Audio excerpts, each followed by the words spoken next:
So after this, I'll probably kind of load up my car. So we had a verdict in like 2 hours.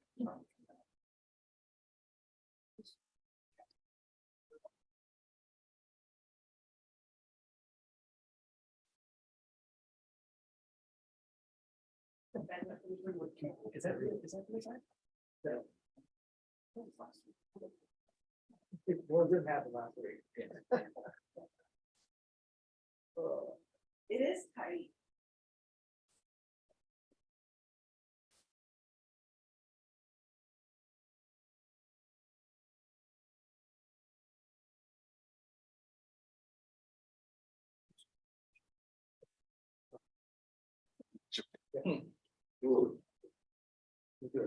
Closing. Yeah, I'm here for more support. And I'm more of a shit. You're the good looks of the operation. Jason number 2 is the brains. I like the thing, but I mean, that's just in my own. Yeah, me too.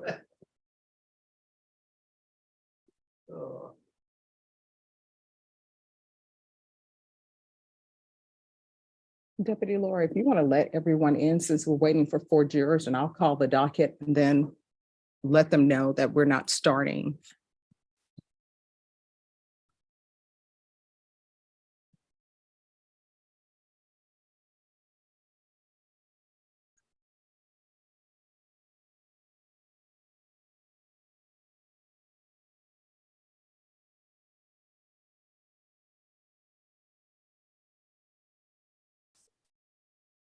They were just closing down.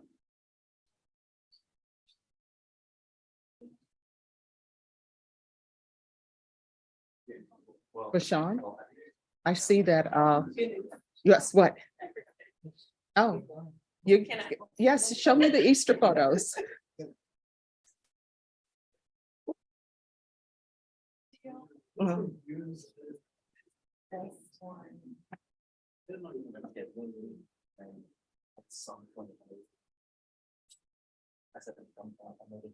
Oh my God, oh, that is so cute. He's gonna remember that and he's gonna learn how to pose. Oh, that's so cute. Yeah, he was such a super learner. And I even had he's going. Okay. That looks awesome though. Oh, he's a cutie pie. Oh. Well, it'll grow back. Oh, she did. And she had on her little Easter outfit. And she loves her new tea set that I sent her. Let me see.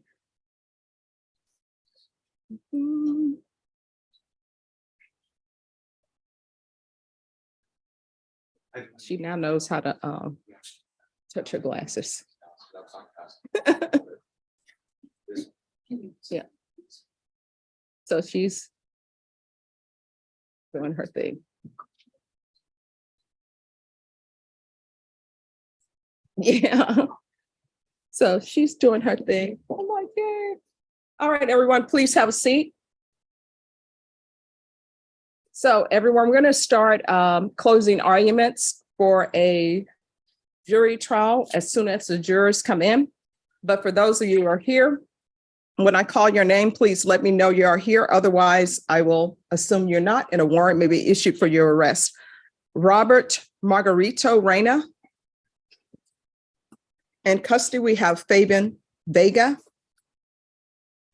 Rogelio Sanchez, Jason Eric Hickman, James Lopez. Here, Your Honor. Thank you. In custody, we have Jennifer Hernandez, Abel Ornales, Raul Reyes, Arthur Beecham. All right, thank you. In custody, we have Michael Kilgore, Uriah Huffman, Christopher John Reyes. Thank you.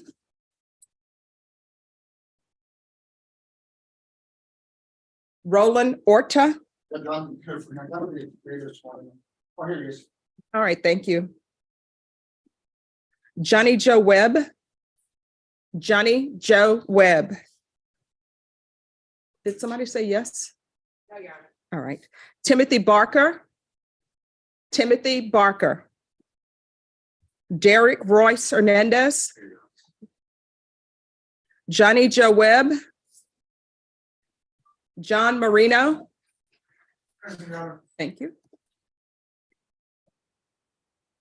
Dan Torres Rivera is in custody. Dean Villarreal.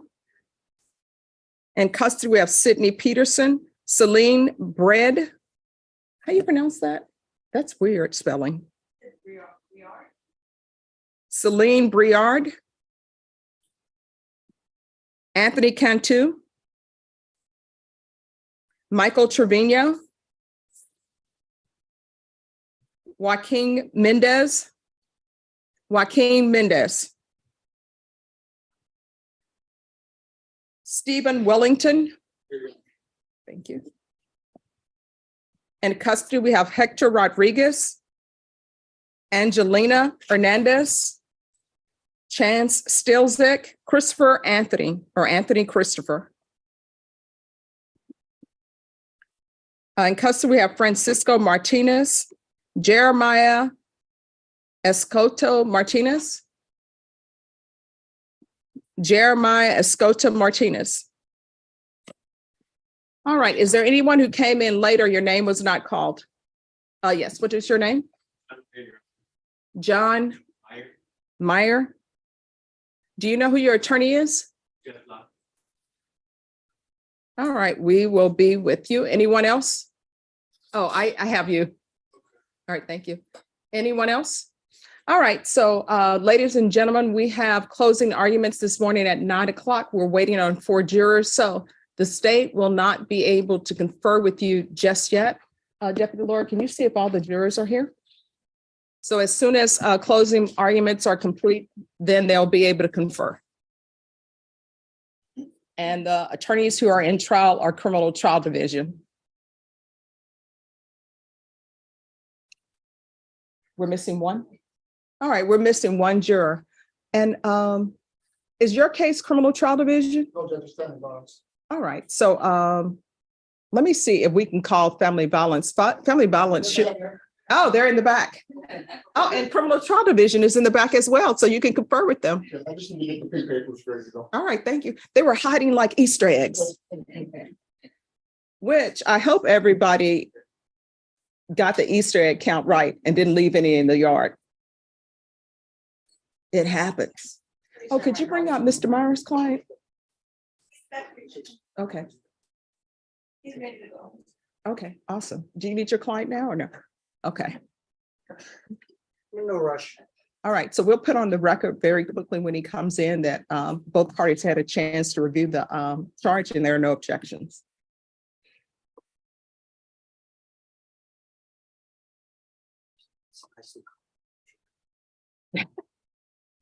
Nobody's getting tased yet. It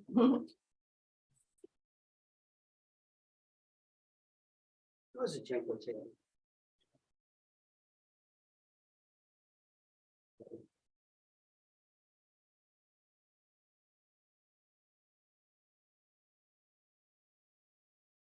Does anybody know when Spring is planning on making an appearance? Because obviously it's not today.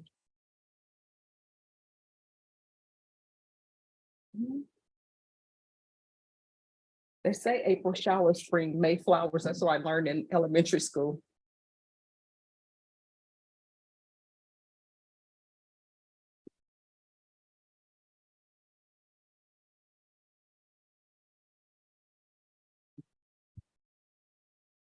So I finished watching Beef on Netflix. Is there something else I should be watching now? I've done The Night Agent and I've done Beef. I finished that. So what else should I be watching?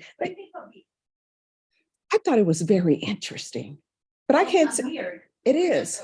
I'm done with, I watched 3 episodes. Yeah. Haven't gotten. Well, you know what? I tell you what, none of that would have happened. The Beef part if people would be kind No. and put some patience in their pocket. My wife and I watched The Last of Us, that HBO Max. I'm kind of zombied out though, Yeah. you know. And we watched that Brooke Shields back there. Yeah. Which really makes you want to tase the mom. You know, 11-year-old girl and kissing a 30-year-old man in the movie. Yeah. Something baby, right? Yeah. Baby. Yes. Yeah. I don't know. It's like we watch that and you go, the mom was certainly making a lot of money. Well, you know what's so interesting about that? Growing up, I was never allowed to watch that movie. Well, Not that I wanted to. I was pretty much, what was I watching at that time? I was still watching Disney flicks. You would go to the drive-in and you could watch the Disney shows. And I still remember the Disney movies that I showed because J.J. Walker had this movie where he was a boxer, and every time he heard a bell, he would become a good boxer. I would go to the drive-in with my parents and then I would sneak out and go crawl through the fence and watch the other movie. Oh, no. My mom had a rule, and her rule is if you turn around, we're leaving. It was odd that back in those days, they played every, rating. But Yeah. we would do that. And really the main movies we would watch at the drive-in is Godzilla versus Megalon. And then I got introduced to Bruce Lee by my older brother. And after that, I'm like, oh my gosh, martial arts movies are awesome. They came out with Godzilla, a new one about 10 or 15 years ago. And I took Trey and a bunch of other kids. Yeah, I lasted about 30 minutes. Yeah. Like, was this stupid when I was young? No, it was not. It was beautiful when we were young. We had to take Trey and a bunch of friends. What was the one about the werewolves and the vampires? Oh, yeah. Yes. Worst. I would tell you, I had to pretend on that one. I was like, okay. There's the town is up in Washington State. You can take a tour. I know some people who went to the tour. Like going on the Hobbit tour. Yeah. Hey, don't you talk about that Hobbit tour. I would do it. But I probably even wear feet. Yeah.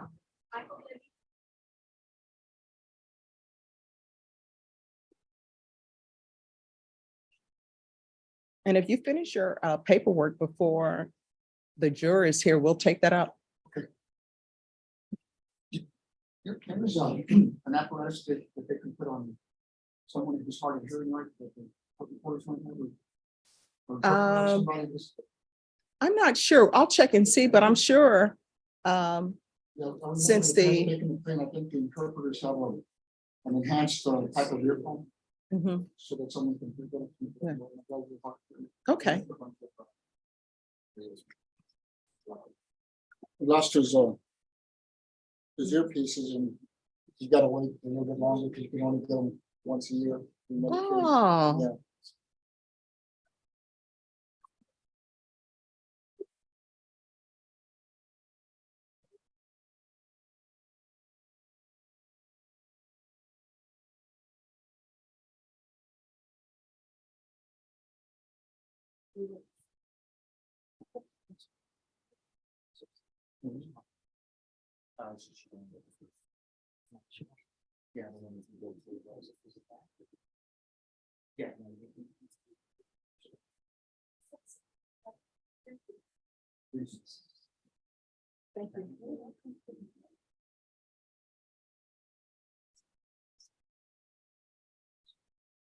Thank you.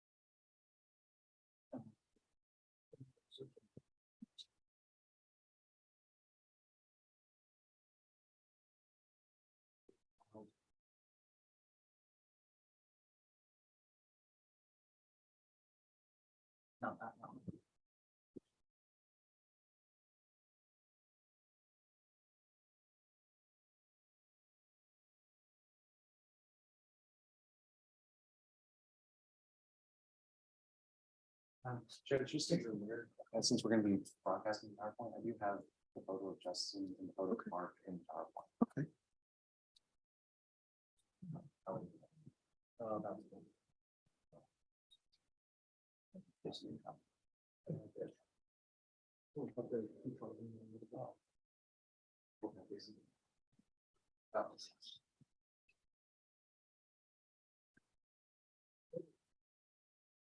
Didn't do it. I didn't do it.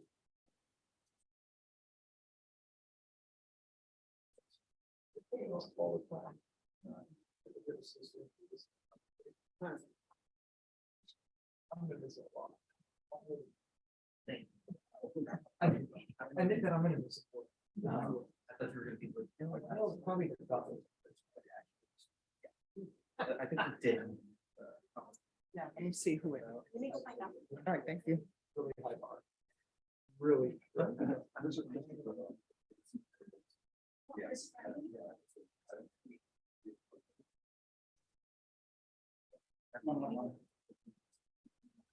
Robert and Jason.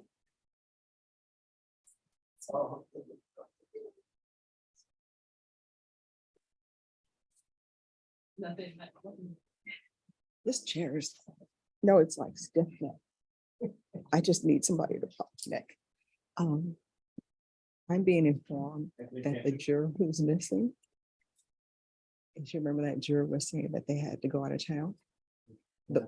Yeah, and she's supposed to be going out of town today.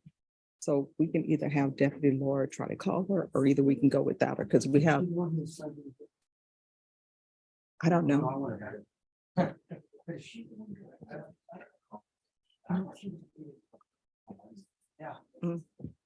That's the one who's missing. So Deputy, are you guys okay with Deputy Laura calling her? All right. Angelini. Yeah. Yeah, Make sure she knows the fact. all right. So as soon as Deputy's gonna call her and see what's going on. So she's on, sure. So she's the only one who's missing. Robert?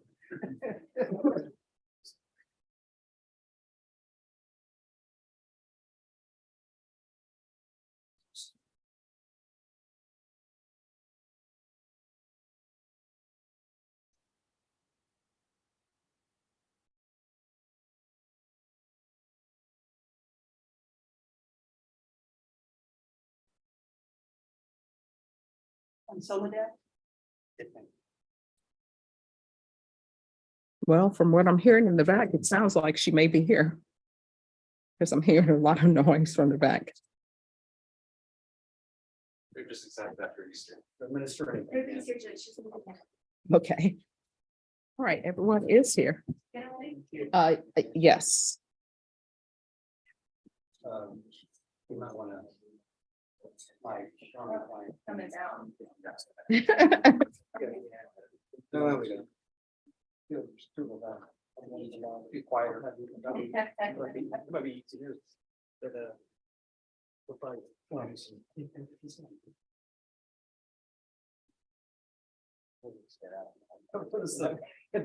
I was trying to case against Taylor. I remember anyway. Oh, yeah. It was. And Eddie's staring at.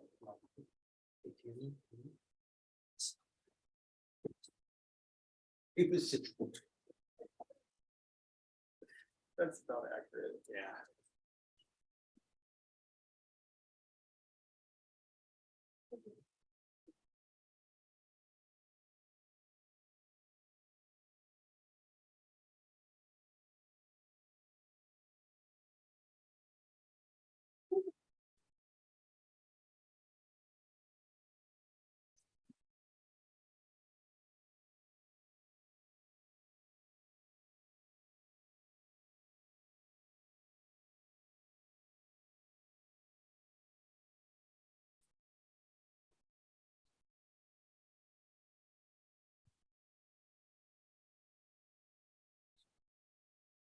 All right, Robert, each side will have their 30 minutes. If I only use 10, I'd like the state to be limited to 10 as well. Okay. Can I name that too? Here's-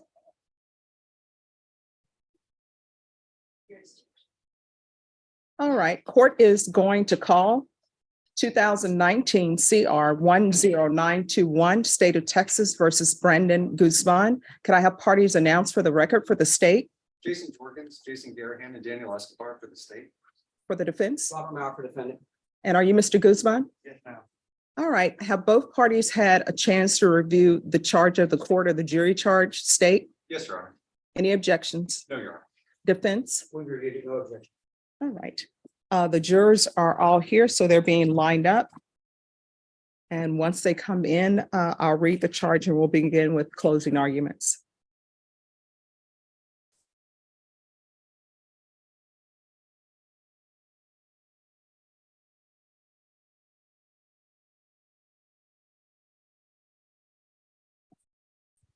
And I don't know if there are parties here for Mr. GUZMAN and also for the complainant in this case. But if there are, the court realizes that tempers may flare, but there is not to be any of that in the courtroom. Does everyone understand?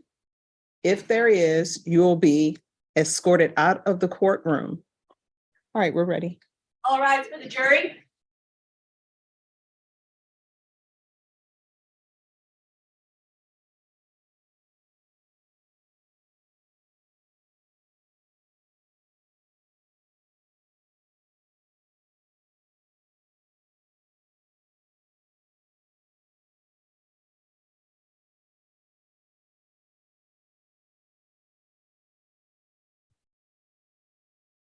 All right, everyone, please be seated. Good morning. As you can see, I am starting with this case first, then I have my docket. That's why you may see extra people in the courtroom, but it has nothing to do with this case. So I'm going to read to you all the charge of the court. After I finish reading that document, then the state and the defense will have a chance to present closing arguments to you. Don't worry about memorizing this because you will receive a copy when you go back to deliberate. Charge of the court. Members of the jury, the defendant Brandon GUZMAN stands charged by indictment with the offense of murder alleged to have been committed on or about the 29th day of July 2019 in Bexar County, Texas. The defendant has pleaded not guilty. 1. Our law provides that a person commits the offense of murder if he intentionally or knowingly causes the death of an individual, or if he intends to cause serious bodily injury and commits an act clearly dangerous to human life that causes the death of an individual. 2, individual means a human being who is alive. A deadly weapon means a firearm or anything that in its use or intended use is capable of causing death or serious bodily injury. A firearm means any device designed, made, or adapted to expel a projectile through a barrel by using the energy generated by an explosion or burning substance or any device readily convertible to that use. Bodily injury means physical pain, illness, or any impairment of physical condition. Serious bodily injury means a bodily injury that creates a substantial risk of death or that causes death, serious permanent disfigurement or protracted loss or impairment of the function of any bodily member or organ. 3, a person acts intentionally or with intent with respect to a result of his conduct when it is his conscious objective or desire to cause the result. A person acts knowingly or with knowledge with respect to a result of his conduct when he is aware that his conduct is reasonably certain to cause the result.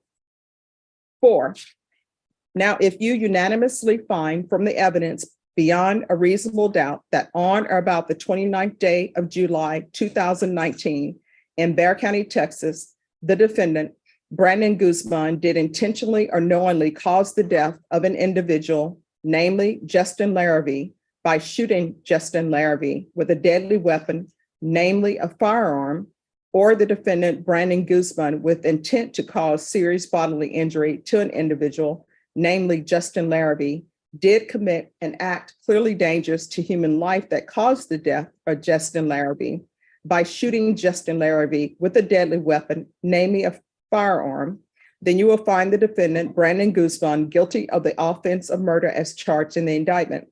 If you do not so find beyond a reasonable doubt, or if you have a reasonable doubt thereof, you will find the defendant, Brandon GUZMAN, not guilty. You are instructed that if there is any testimony before you in this case regarding the defendants having committed an act of misconduct or offense other than the offense alleged against him in the indictment in this case, as to the evidence of any prior offense or act of misconduct, if any, you cannot consider said evidence for any purpose unless you find and believe beyond a reasonable doubt that the defendant committed such other offense or act of misconduct, if any were committed. And even then, you may only consider the same in determining the opportunity and or identity of the defendant, if any, or to rebut a defensive theory if it does, and for no other purpose. All law provides a defendant may testify in his own behalf if he elects to do so. This, however, is a right accorded to a defendant, and in the event he elects not to testify, that fact cannot be taken as a circumstance against him. In this case, the defendant has elected not to testify, and you are instructed that you cannot and must not refer or allude to that fact throughout your deliberations or take it into consideration for any purpose whatsoever as a circumstance against him. You are instructed that you must not communicate with or provide any information to anyone or receive any information from anyone by any means about this case. You may not use any electronic device or media such as telephone, cell phone, smartphone, iPhone, or computer, the internet, any internet service, or any text or instant messaging service, or any internet chat room, blog, or website to include, but not limited to, Facebook, MySpace, LinkedIn, YouTube, Instagram, Google, or Twitter to communicate with anyone, any information, or receive any information from anyone about this case, or to conduct any research about this case until I accept your verdict. Written statements made by a witness to investigators or other officers or police reports made by officers and tendered by the prosecution to the defense for purposes of cross-examination are not part of the evidence unless introduced in evidence. Many times, statements and reports may be marked with an exhibit number, but are neither offered nor received in evidence. I can send only statements and reports received in evidence to the jury room. You are instructed that the statements of counsel made during the course of trial or during the argument, if not supported by evidence, or statements of law made by counsel, if not in harmony with the law as stated to you by the court in these instructions, are to be wholly disregarded. You must disregard any comment or statement made by the court during the trial or in these instructions, which may seem to indicate an opinion with respect to any fact, item of evidence, or verdict to be reached in this case. No such indication is intended. You are instructed that the grand jury indictment is not evidence of guilt. It is the means whereby a defendant is brought to trial in a felony prosecution. It is not evidence, nor can it be considered by you in passing upon whether this defendant is guilty or not guilty. During your deliberations in this case, you must not consider, discuss, nor relate any matters not in evidence before you. You should not consider nor mention any personal knowledge or information you may have about a fact or person connected with this case, which is not shown by the evidence. You are instructed that you are not to let bias, prejudice, or sympathy play any part in reaching a verdict in this case. After argument of counsel, you will retire to the jury room, select your own presiding juror, and proceed with your deliberations. After you have reached a unanimous verdict, the presiding juror will certify thereto by filling in the appropriate forms attached to this charge and signing his or her name as presiding juror.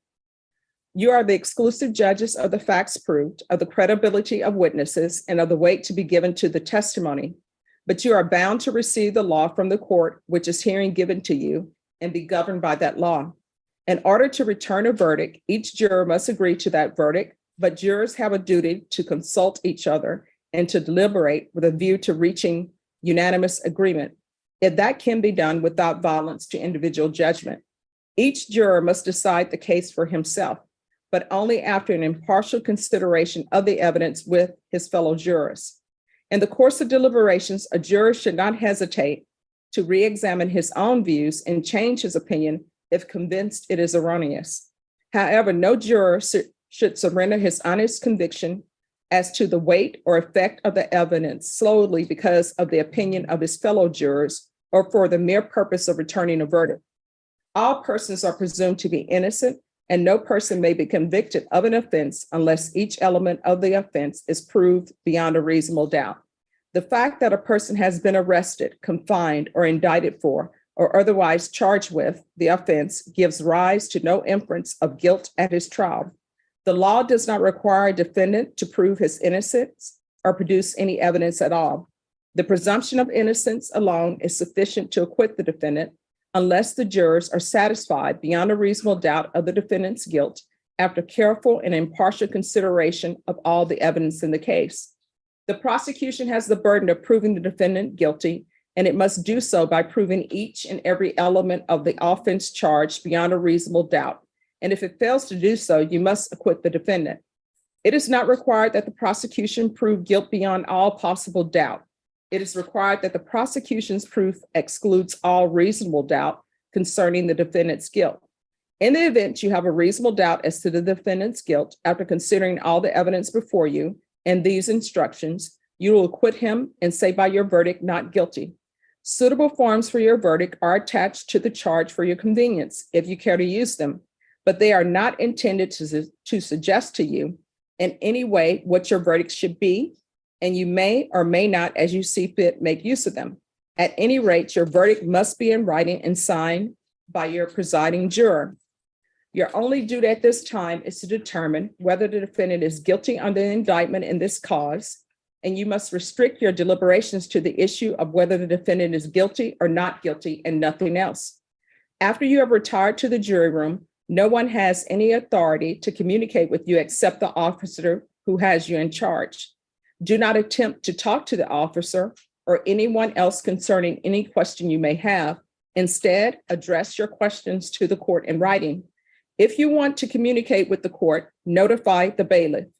Any and all communications relative to the case must be written, prepared by the presiding juror, and submitted to the court through the bailiff. Respectfully submitted, Judge Stephanie Boyd, 187 District Court, Bexar County, Texas, and verdict forms are attached. State, are you prepared to proceed? Yes, sir. You may proceed. Just wanted to take a second. I got something real quick.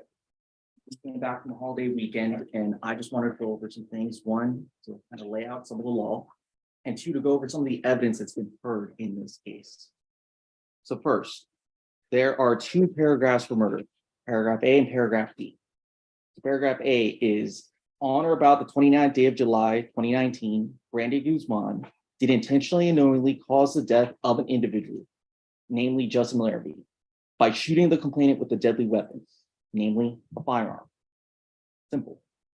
The second paragraph, paragraph B, is on or about the 29th day of July, 2019, Brandon GUZMAN, with intent to cause serious bodily injury to an individual, namely Justin Larrabee, did commit an act clearly dangerous to human life that caused the death of Justin Larrabee by shooting the complainant with a deadly weapon, namely a firearm. So there are two paragraphs. It doesn't have to be unanimous as to which paragraph everyone finds the defendant guilty of murder. Some of you can go with paragraph A, some of you can go with paragraph B. But the important part is that there is at least one of the paragraphs that everyone believes in. Simple. Now, to go over some of the evidence. There are quite a bit of witnesses that were presented. So the first two, Officer Kilgore and Officer Valera, they were two of the responding officers who came to the scene of the murder. They helped with the investigation. Officer Kilgore was the one who stopped Dan Trevino and investigated whether or not he was involved. And then Officer Valera was one of the officers who set up the crime scene and also went with Mark Hernandez to the hospital and captured some of his statement on his body cam. Then we go into the two CSI who were presented, CSI Roberson and CSI Sanchez. CSI Roberson, he was the individual who found the three spent shell casings He was the one who did the diagram of the apartment showing where various pieces of evidence are. And that's important because it gives you an idea of the layout of the apartment and what was where. The second CSI Sanchez, helped CSI Roberson by filming a crime scene video. She took you around the scene to show you what was there. She took you in the apartment so that you guys could see the layout of what exactly was where when they did this collection. Simple. Then you heard from 3 neighbors of Mark and Justin. The first one you heard from was Samantha Gutierrez. It was her ring camera video that was outside of her apartment that captured some of the events outside of the apartment. You then heard from Yolanda Astoria. She was Mark and Justin's downstairs neighbor. She reported that she heard noises coming from the ceiling of her bathroom, where she almost had to hit the ceiling with something to make the noise stop. She reported that she heard more commotion, and as she went out, she saw her neighbor, Dan Trevino, and spoke with him for a brief period of time. And that as they were speaking with one another, she identified Brandy Guzman in court as the individual who left that second floor. Then you heard that she was the one that called 911. It's her 911 call that's in evidence. She was there with Mark, and she stayed until the police came and she even gave a statement to them. You heard from Dan Trevino. He was one of the neighbors who came to the location and he saw someone leave that second floor. He confirmed, again, he was the one talking with Yolanda, and he chased after that individual.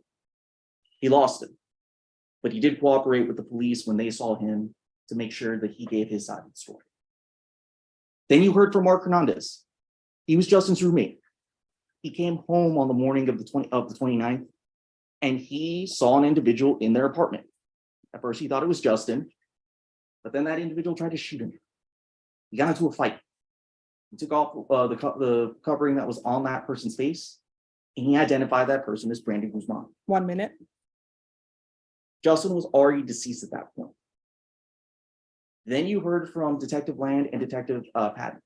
Detective Land was one of the people that was there when Brandon was apprehended in that maroon Ford Fusion. Detective Patton went and looked through the vehicle. One of the items that he found was Mercedes keys that Mark mentioned were taken by the individual who shot him. From there, you heard from Detective Juarez. He was in charge of the investigation, and he's the one who coordinated everything. You also heard from Kimberly Molina. She was the ME who conducted the autopsy on Justin and who determined some of the facts as to how he died. You also finally heard from Detective Schmachtenberger, which is a pretty hard name to pronounce, but he came in. He was one of the detectives who had videos showing that same maroon Ford Fusion leave the scene of the crime at roughly around the same time that this would have happened.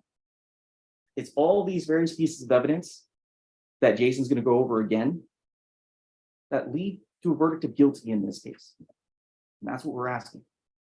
I'll reserve all my time. All right, defense. Ladies and gentlemen,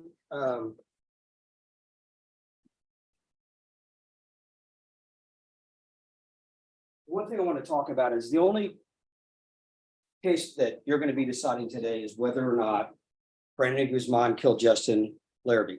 Okay, so the entire issue you have to decide is what evidence you've heard to support that. Not anything involving testimony about what Mark Hernandez said to him. That's not part of this case. Okay. You can consider that for identification and things like that, but not in as a basis for making a decision about what happened on the murder case.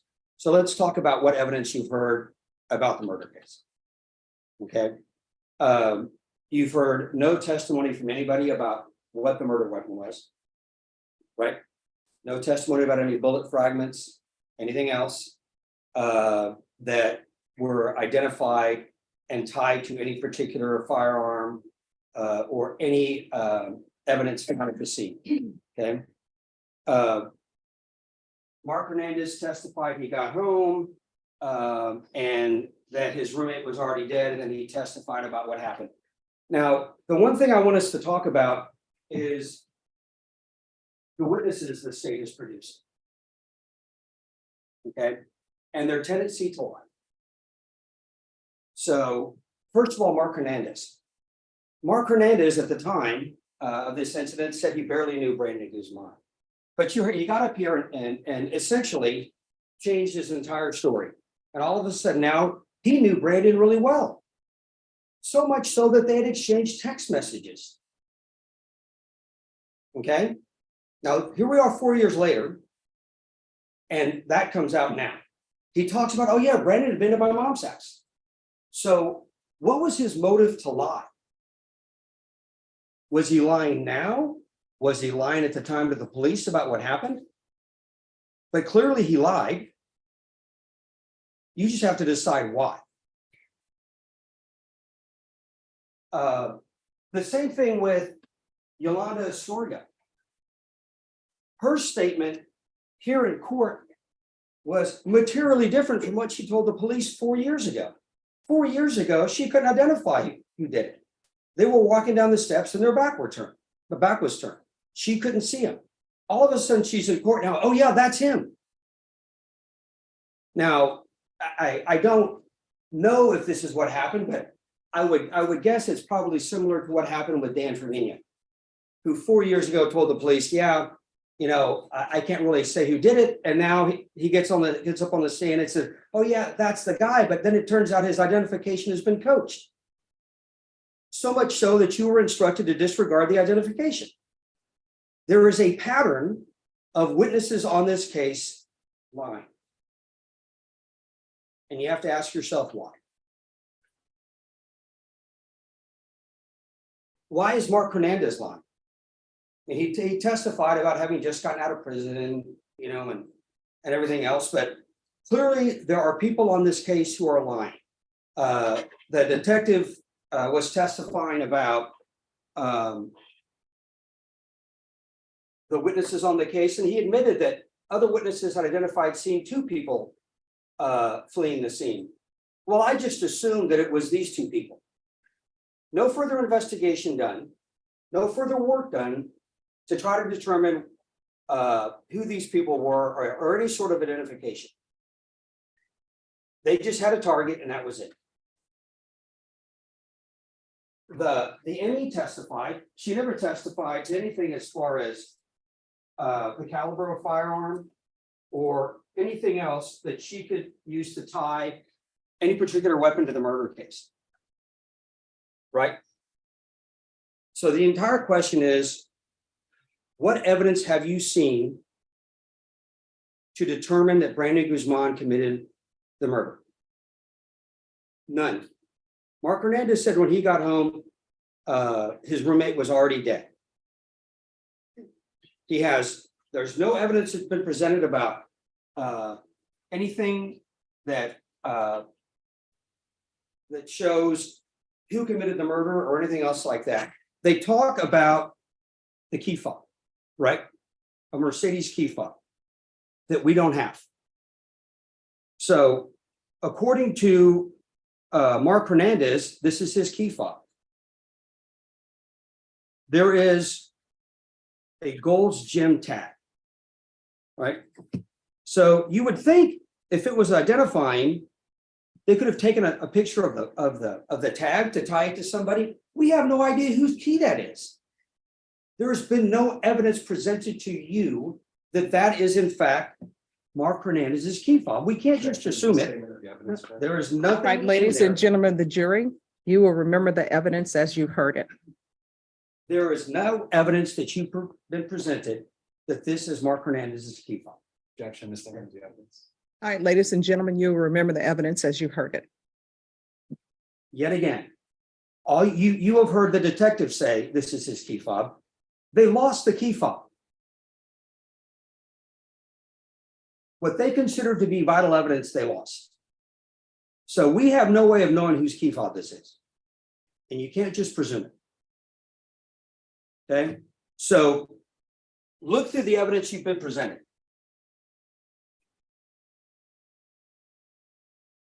You have Mark Hernandez lying, Dan Trevino lying, Yolanda Astorga lying. 4 years later, the testimony changes that miraculously identifies Brandon Guzman as being the person who was there.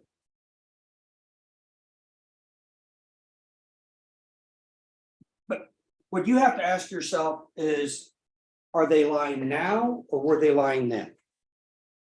And if you can't tell the difference, does it really matter? So we talked about during voir dire about the burden of proof, right? And it's got to be beyond a reasonable doubt, and it's what you think it is. Okay, so think about the evidence you've been presented.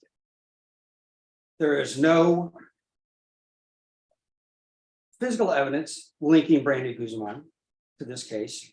You have Mark Hernandez's essentially perjured testimony about what he said happened. You had Dan Trevino, who I don't think is being malicious. I just think he was given a little help along the way to help him identify Brandy Guzman, probably because the state was worried about being able to make the case. And the same thing with, All right, ladies and gentlemen of the jury, you remember the evidence as you've heard it. same thing with Yolanda Astorga. Her statement in court this time was not the same statement she gave 4 years. Remember, she talks about, oh, and I see this guy walking down the stairs and he's holding a gray box in his hand. According to Dan Trevino, the person he saw wasn't holding a gray box or anything in his hand, was taken off a t-shirt.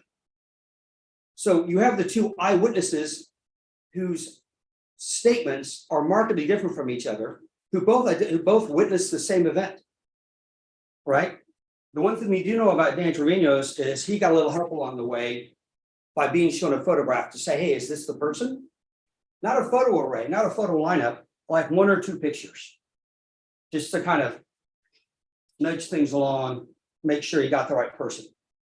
Okay, so when you go back and deliberate, what I want you to think about is what you've heard that actually ties Brandon Guzman to this case.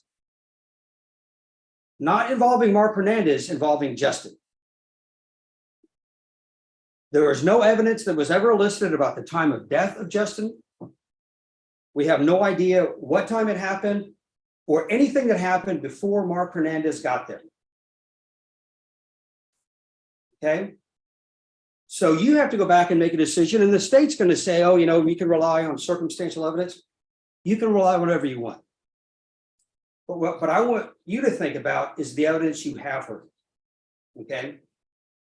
And the evidence you've heard, that the state's key witness is supposed to be Mark Hernandez. Okay. But we know Mark lied. So the question is, was he lying when he was testifying? And if so, why? And that's what you have to decide. But the important thing you've got to consider is, have you seen enough evidence of the murder, not the shooting involving Mark Hernandez? Because remember, we're not trying that case. All we're trying is the murder case.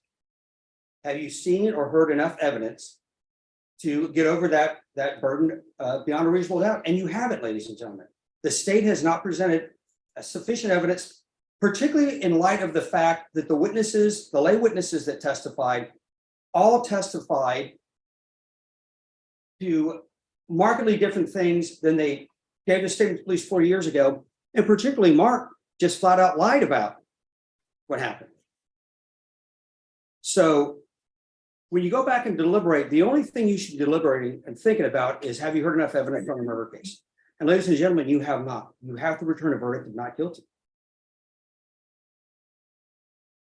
All right, state, Thank you, Your Honor. May I have a moment to prepare the law? yes.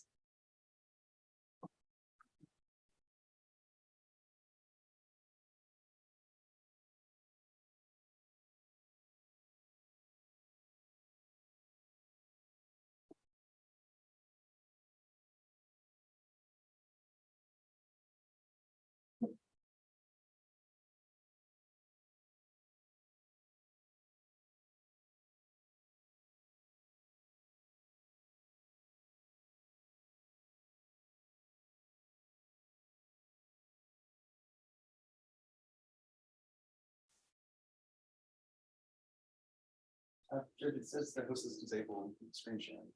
Wait a minute. Let me see.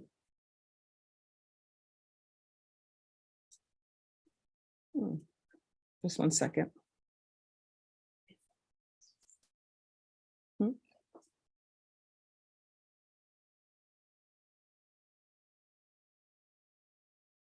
All right, you may be able to do it now.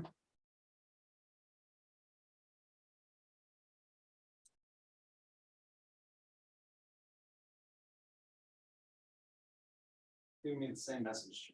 Ah.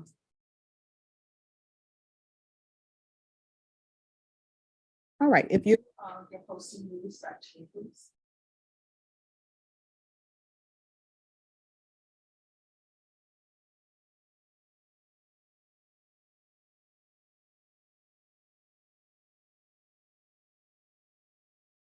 I wish I don't know how to do that. If you click on your screen, three dots at the top. And click on me.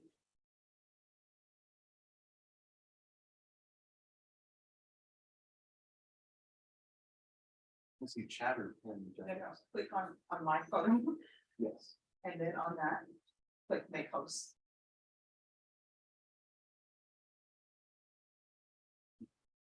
There we go. All right, I guess it's not working. That's how equipment is here in 187. May I proceed, Judge? Yes.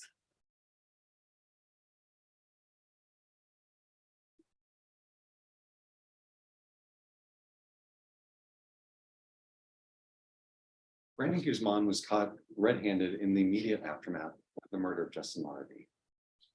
Now, remember in voir dire, we talked about victims of crimes don't get to choose where crimes happen. It's the defendants, it's the perpetrators who choose where a crime happens. It would be great if this murder had happened in a stadium with thousands of witnesses. That's not what we've got here. And it would be great if you remember the woman who was talking in jury selection about how she has cameras in her home that are always recording. That would be fantastic. It's not our reality. Most people don't have cameras in their homes. Justin and Mark did not have cameras in their home. So what we're left with is putting together the pieces, just like what Detective Juarez had to do when he was investigating the case. So let's talk about what evidence you heard and what you can infer for the timeline of events from that evidence. Mark testified he woke up around 7 a.m. and he was getting ready and was going to work out. So he took his Mercedes, he drove to Gold's Gym, and he identified later the keys that were recovered with his Gold's Gym tag, his Mercedes key. That's what he was doing that morning. So we went to the gym. And in the meantime, while he was gone. I'm sorry, just one moment. Yes, all right, you may continue. While he was gone, Brandon arrived and Brandon shot Justin. We can see from the sketch where that shell casing was recovered, right? It's evidence item 13 from the bedroom. And you can see down here in the bottom left, that's the bedroom that it was recovered in. And you can see the clear shot into the bathroom. Because that's where Justin died. He collapsed. The toilet tank cover fell onto him. And Brandon left him there. Because what happened after that? Justin was lying in the bathroom with a bullet hole in his head, going from top left out back bottom right of his skull. And 88 Garahan talks about how that was possible, right? Because it seems like an upward gunshot angling down. But the bullets just travel in a straight line. So if Justin was cringing, if he was turning to the side, that's the straight line through his skull. Huddling to try to protect himself as he gets shot. And after that happens, what does Brandon do next? Because remember, there's two different ways for murdering tactics. You'll have that jury charge back with you. Either he intentionally or knowingly caused the death of Justin, which means he shot him intending to kill, or he was only intending to commit serious bodily injury. Committed an act clearly dangerous to human life, which in this case was shooting Justin, and that resulted in the death. Because we don't know, we weren't there, we don't have the cameras in the house to know whether he was intending to kill or whether he was intending to cause serious bodily injury, but he was definitely doing one or the other. And that's sufficient, as long as you can all be unanimous that he was doing one of those two methods of proving murder. That gets us to the offense of murder in the state of Texas. And we know this wasn't an accident, right? We know this wasn't a mistake. And then he was remorseful and he was trying to make it better because he didn't call 911. He didn't try to get help. He started stealing. While Justin's body was cooling in the bathroom, Brandon was packaging up a TV, shoes, the other property that you can see there. And we know where he was when Mark came home. He was rummaging through the closet. Because Mark, we know from the Ring camera, from Samantha's Ring camera, around 9:37 that morning, he gets back, he gets out of his car, he's done with his workout. And so he goes upstairs to his second floor apartment. And he finds Brandon in the closet, rummaging through his property. And then Mark gets shot. So yeah, Mr. Mauer is correct. We are not here for the aggravated assaults against Mark Hernandez. But Mark was definitely a part of this murder because he caught Brandon GUZMAN in the immediate aftermath of that murder. So Mark gets shot. They struggle over the gun falls to the floor. And then at that point, Mark runs towards the kitchen to get something to defend himself. And he gets shot in the back and it comes out his armpit, right? And we know that there was only one gun that was used for all of this.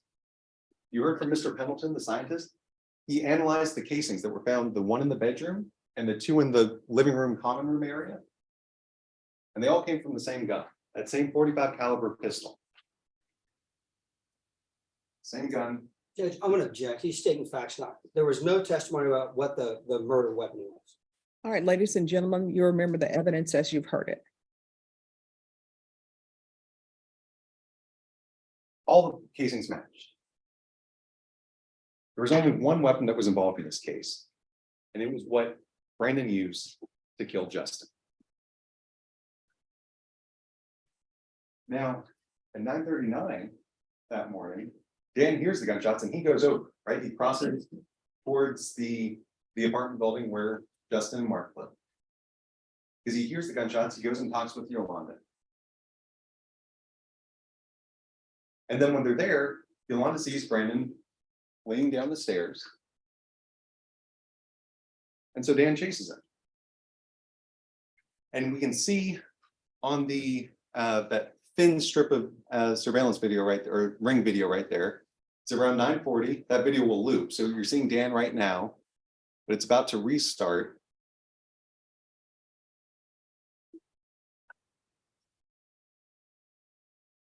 So there's Brandon running across in the gap between the two buildings, and here's Dan now circling around to chase after him. Because we know from Yolanda's testimony, Brandon ran down the back staircase, the one that you can see in that bottom right corner. He ran down the back, Dan circled around the front. And then, as ADA Escobar said, at that point, Dan lost it. But we do have an idea of where they went after that, because around 9:44 that morning, so about roughly 7 minutes after this happened. Now, we don't know if the city surveillance camera had the same time stamp as Samantha's Ring camera, but we can estimate that that's approximately at the same time. Around 9:44 that morning, Miranda's vehicle was captured on the city surveillance camera. And you can see it down there on the map, about 5 blocks away from where the murder happened. And you can see the black rims, the damage to the rear of her bumper, and that little sticker that's down on the left-hand side by her taillight. And so Detective Juarez gets involved at this point. And he investigates, he talks with another detective and he figures out who Miranda is. He finds her social media, where she's Miranda Marie Garcia Guzman, and she mentions Brandon in her status. So he learns about her, and through her, he develops Brandon as a suspect. And we know that Mark recognized his attacker.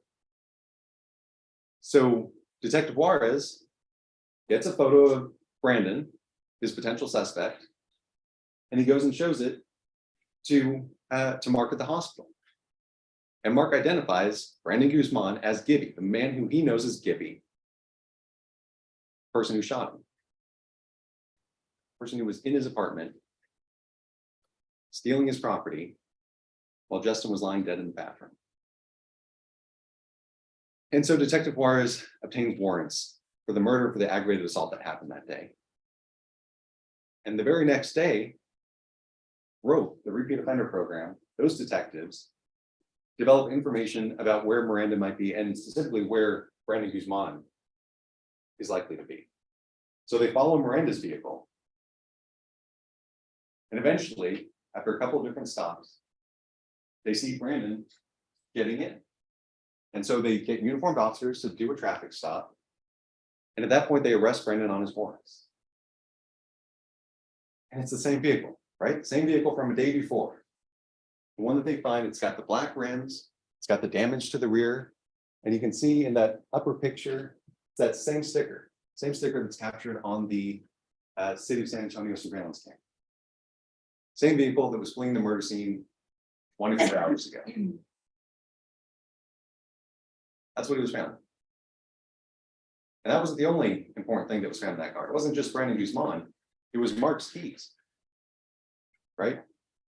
Ben said there was no evidence about who owned the keys. Mark identified them. He said that those are my keys. He sees his gold Jim's tag, sees his key to his Mercedes. And there's also unfired 45 caliber rounds in there. Now there's other guns, there's 9mm guns. The murder weapon was not found in that vehicle. We don't know where the murder weapon is. And proving that to you is an element. We have to prove to you that a firearm was used, because that's the deadly weapon that we're alleging in this case, which is how bullets commit murder. That's how bullets kill people, is they're fired from a firearm. But yes, we do not have the murder weapon, and that proving or introducing the murder weapon itself is not an element of the offense, as long as we can prove that a gun was used to commit the murder. Because again, we are not in control of the crime scene. Justin was not in control of the crime scene. Mark was not in control of the crime scene. Brandon Guzman was in control of that crime scene. He had the gun. He had all the time in the world, the 24 hours until he was finally caught, to get rid of that gun. And yes, those keys were not recovered, because at the time that the vehicle was searched, the detective did not know that they had evidentiary value. This wasn't Detective Juarez. This was another detective doing the vehicle search. He didn't know there was anything significant about those keys. So it was released. The keys were released. And at that point, they're out of police custody. We don't know what happened to them after that. But Mark identified them from the photographs. He said, those were my keys. And at the point that Mr. Guzman gets arrested, he's interviewed by Detective Juarez. And then Detective Juarez asked him about the nickname Gibby, because that was what Mark knew him as. And Mr. Guzman admits that was a nickname that he had.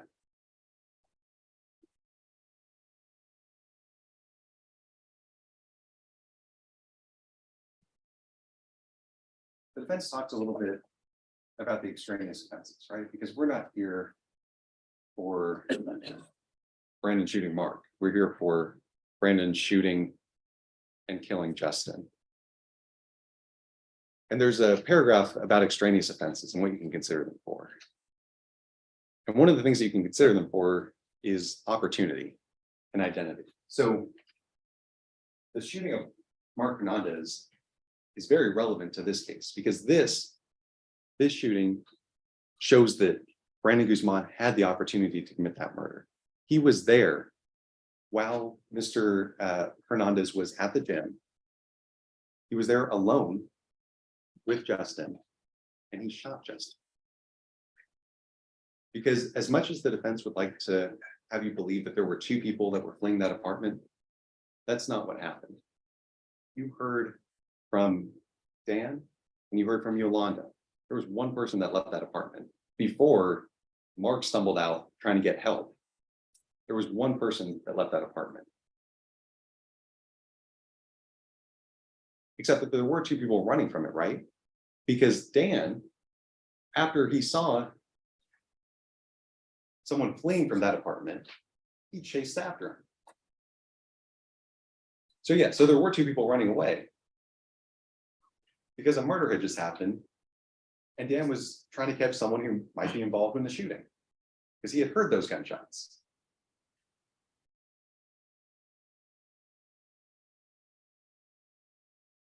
We have a high burden. Beyond a reasonable doubt is a high burden, but it is not beyond all possible doubt. So that example that we gave in jury selection about the American flag, we don't have that, right? We don't have holding up the flag and counting all 50 stars and all 13 stripes. The only way we'd have that is if it's on video, right? So you could actually see the entire incident happen. But what we do have is enough evidence to show you so that you can infer what happened that morning. Because ultimately, we know what happened. Brandon was in there. We may not know the motive. We may not know why. I think it's a safe assumption that he was trying to steal from Mark and Justin, because we saw the state of the apartment afterwards with the TV wrapped up, the Brandon going through the closet. I think there's a good possibility that that was the motive for the murder, but we don't know exactly, and that's not one of the elements that we have to prove. What we're limited to proving is that he either intentionally or knowingly caused the death of Justin by shooting him, or that he intended to cause serious bodily injury, committed an act clearly dangerous to human life that ultimately resulted in the death of Justin. So unfortunately, we may never know why Brandon felt it necessary to kill Justin, but he did. That's what all the evidence points to. There's no evidence that anyone else committed that shooting, committed that murder. And because of that, we're asking you to find Mr. Guzman guilty of murder. Thank you. All right, ladies and gentlemen, you have heard all the evidence that you're going to hear in this case. I kept telling you I will let you know when you could deliberate. So now is your time to do that. The deputy will take you back. I'll need Diane Onick to remain behind. All right, everyone, please rise for the jurors.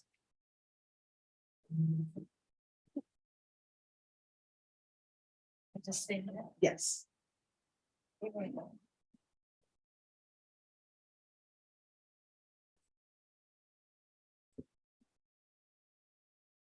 right, if I could see the defense in the state's opinion.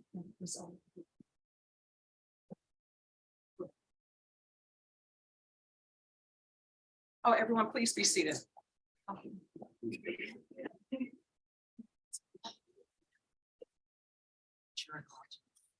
So, but I still need you to remain around until we receive the verdict, just in case something happens. You never know if you're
And Robert, I will let him know.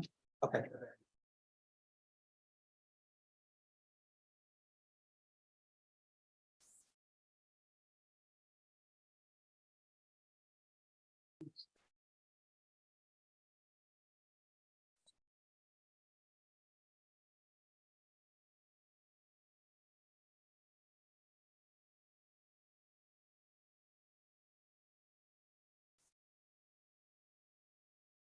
And is John Meyer still in the courtroom? John Meyer?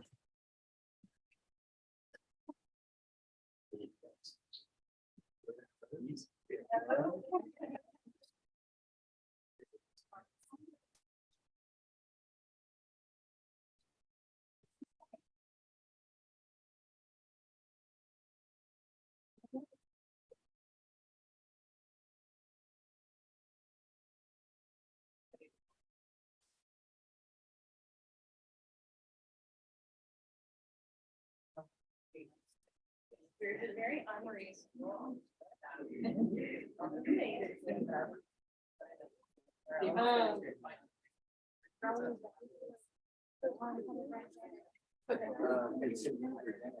I'm not. A good side? Yeah. I mean, I don't know. So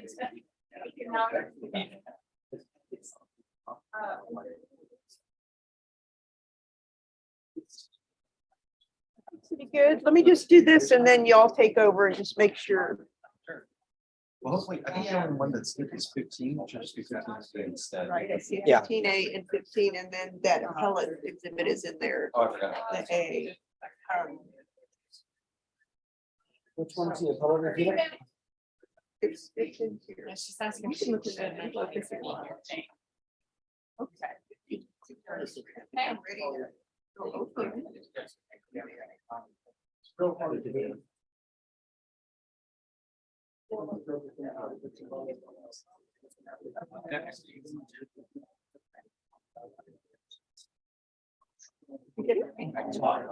Not your machine. Oh, no, I brought your hair tie.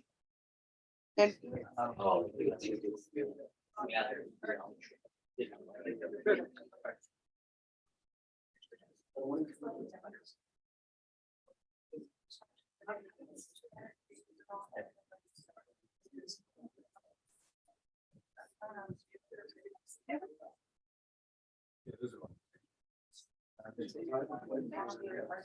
No, he speaks English. Additional business. Your-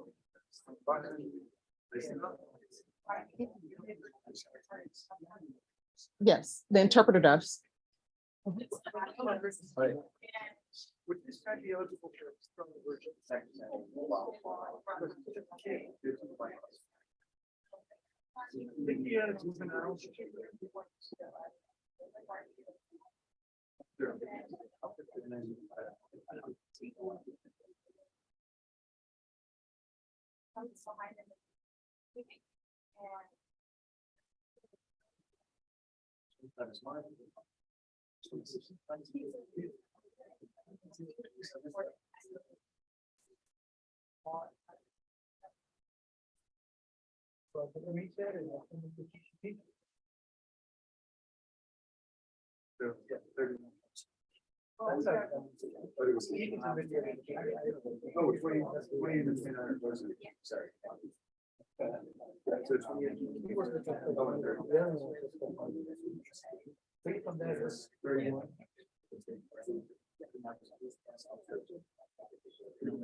Thank you. Hearing the money is.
Stand up.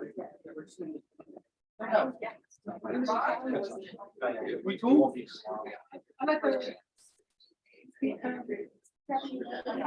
She knocked him out. I was reading the file to him outside. He was here when.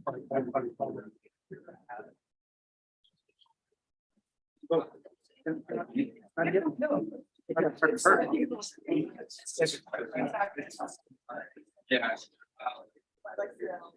Oh. My file, right? Jeremiah Escada Martinez. He's coming up, Judge. All right, thank you. Now, I'll let you know if I call it the style of the case, then we will be. All right, everyone needs to whisper. All right, why were you late? Yeah, it's my bad, Your Honor. We were here very early this morning and we were reading the file together. Him and his guardian in the hallway, but he has been here since before 8:30. All right, so what's happening with this case? Your Honor, I conferred with a prosecutor who was telling me upon reading the file that she concurs that he's a good likely candidate for a pretrial diversion. We were asking for a reset to have him apply. All right, Ms. Ferguson, I need a date for PTD.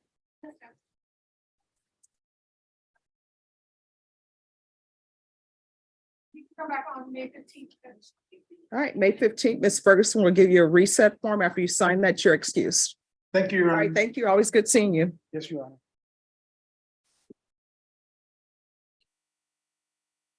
Nadie. Raúl Reyes and Hector Rodriguez. Deputy Laura, did you want this back? Or you want me to keep You it? can just have it. Okay, thank you. Yeah. Dean Villarreal. Once they ask you for the file, just put it up there. John Meyer,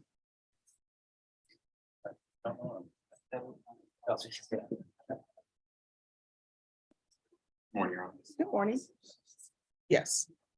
Hi. Mr. Myers here. All right, so why wasn't he here? Because there was a warrant which issued. We were here 2 weeks ago and we were missing some discovery and you ordered us back last Monday. And he failed to appear. He thought that today was the day and then he was apparently had the flu and wasn't able to answer when I was calling and talk to him. And then he contacted me late last week and I said, hey, meet me in court on Monday morning and hopefully we can be real sweet to the judge and she may consider calling the warrant. Well, first you'll have to talk to the clerk and you can talk to the clerk in the back and see whether or not the bondsman is filed an off bond. Okay. And then he'll need to take a seat in the box. Thank you, Judge. I'll go find out. All right. And you need to take a seat in the box. Thank you. You're welcome.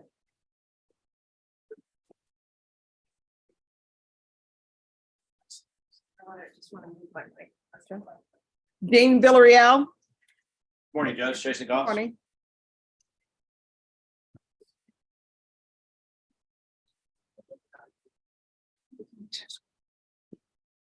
Just one moment.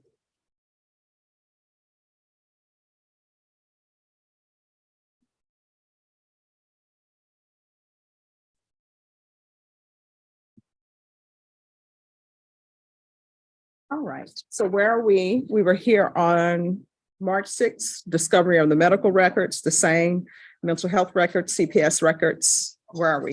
We are still lacking CPS records, Your Honor. We do have the same records. All right, everyone, please whisper. So CPS records, what is the status? Have they been requested? I don't know if they've been requested. I know the same, after the last setting, the same was, we do have. Please. Our advocate is out this morning, so I can't check with her right now. as to All right. the status is. And Your Honor, if I may, in the same records that did come in, there was actually, when I read it, and I just told Brittany about it, that there was actually a reference to a mother's boyfriend that wouldn't have been requested in the original one, because we didn't know that he had been accused of abusing the outcry witness, who is my client's son's mother. So now we're asking also to request CPS for this person as well, because the CPS request that we would have made before wouldn't have covered him, because we didn't know he existed until the same records came. Well, if you do a CPS request, if it's for the complainant, then it will cover all. And it's not necessarily for our complainant. I want to know now if he's had CPS history with anybody else, because I feel like he's potentially abused other people. And so we would have to request by his specific name, which we didn't have before until we got the same. We can. I'm not opposed to that information, so I can send a subpoena for that.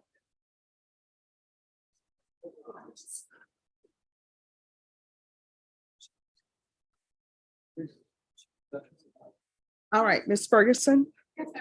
Dean Villarreal, I want this recalled in 2 weeks, and in 2 weeks, I'm going to need an update on the status of CPS records that have been requested. All right, April 25th. Yes, sir. So I'm going to expect some movement on the discovery. All I can do is ask for. All right, thank you. Thank Ms. you. Ferguson will give you a reset form, then your excuse. Okay. Oh, already. Hey, I mean, no, I mean, we need to give him time to say. Yeah. Are you ready on this tomorrow? This one.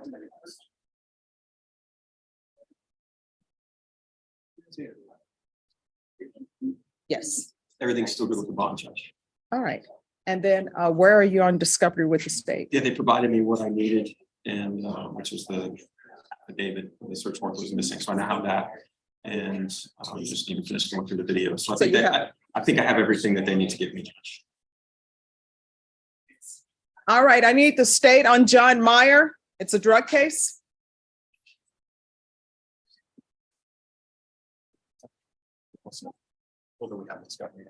All right, so in this case, they have all the discovery. State, are you prepared to make an offer today? Sure, yes, sure. All right, so the state's going to give you an offer today. Ms. Ferguson, I need a 30-day reset for a plea deadline date and jury trial date. It's a drug case. State, how long do you expect the jury trial to last? On this one, there might be a little bit more like officers involved with others, so probably case in chief 2 days. All right, 2 to 3 days.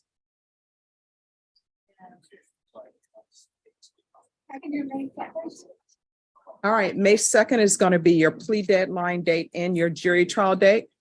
On that date, you'll let the court know whether you're not accepting the state's offer. If you choose not to accept the state's offer, the court will not consider any plea bargaining agreement without good cause.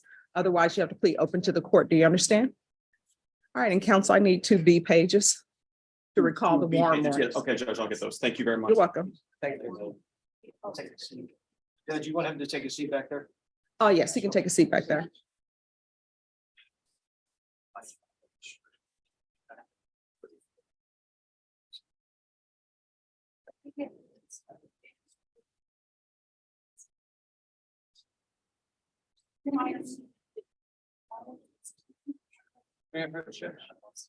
Yes. Just wanted to say bye. I think I'm gonna take off.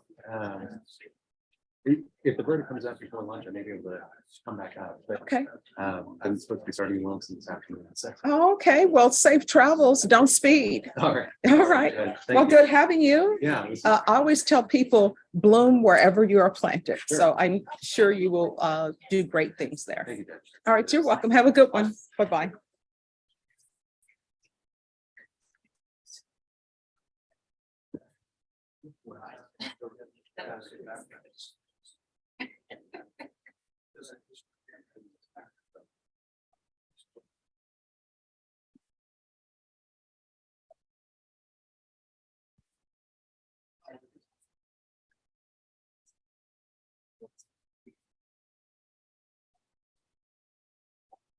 Okay.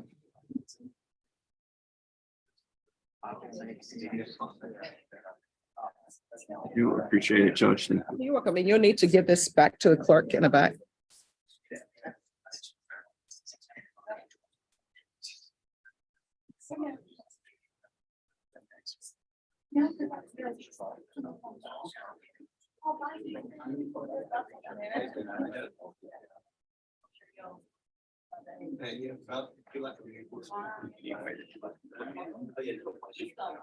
Yeah. It goes. Thanks a lot, Judge. You're welcome. All right, who are the parties on Roland Orta? Right here, Judge. Thank you. Thanks. It's kind of gonna be a little bit of a chore here because whoever's speaking to him has to turn this on and speak to it. He's got the earphones. We tested it earlier so he can Okay. hear. So I'm gonna have him sworn in if that's okay. Oh, he's already been sworn in. Has he been sworn in? Okay, great. You're gonna have to use this, Judge. All right, sure. Excuse me. I'll turn it on for you. Okay, thank you. And we tested it already. He's got the earphones on so he can hear what you're gonna be telling him. Okay, awesome. Thank you. It's good seeing you. All right, court is calling 2023 CR 0038, State of Texas versus Roland Orta. And could I have the parties announced for the record for the state? Eddie Garcia, Mr. Orta, Your Honor.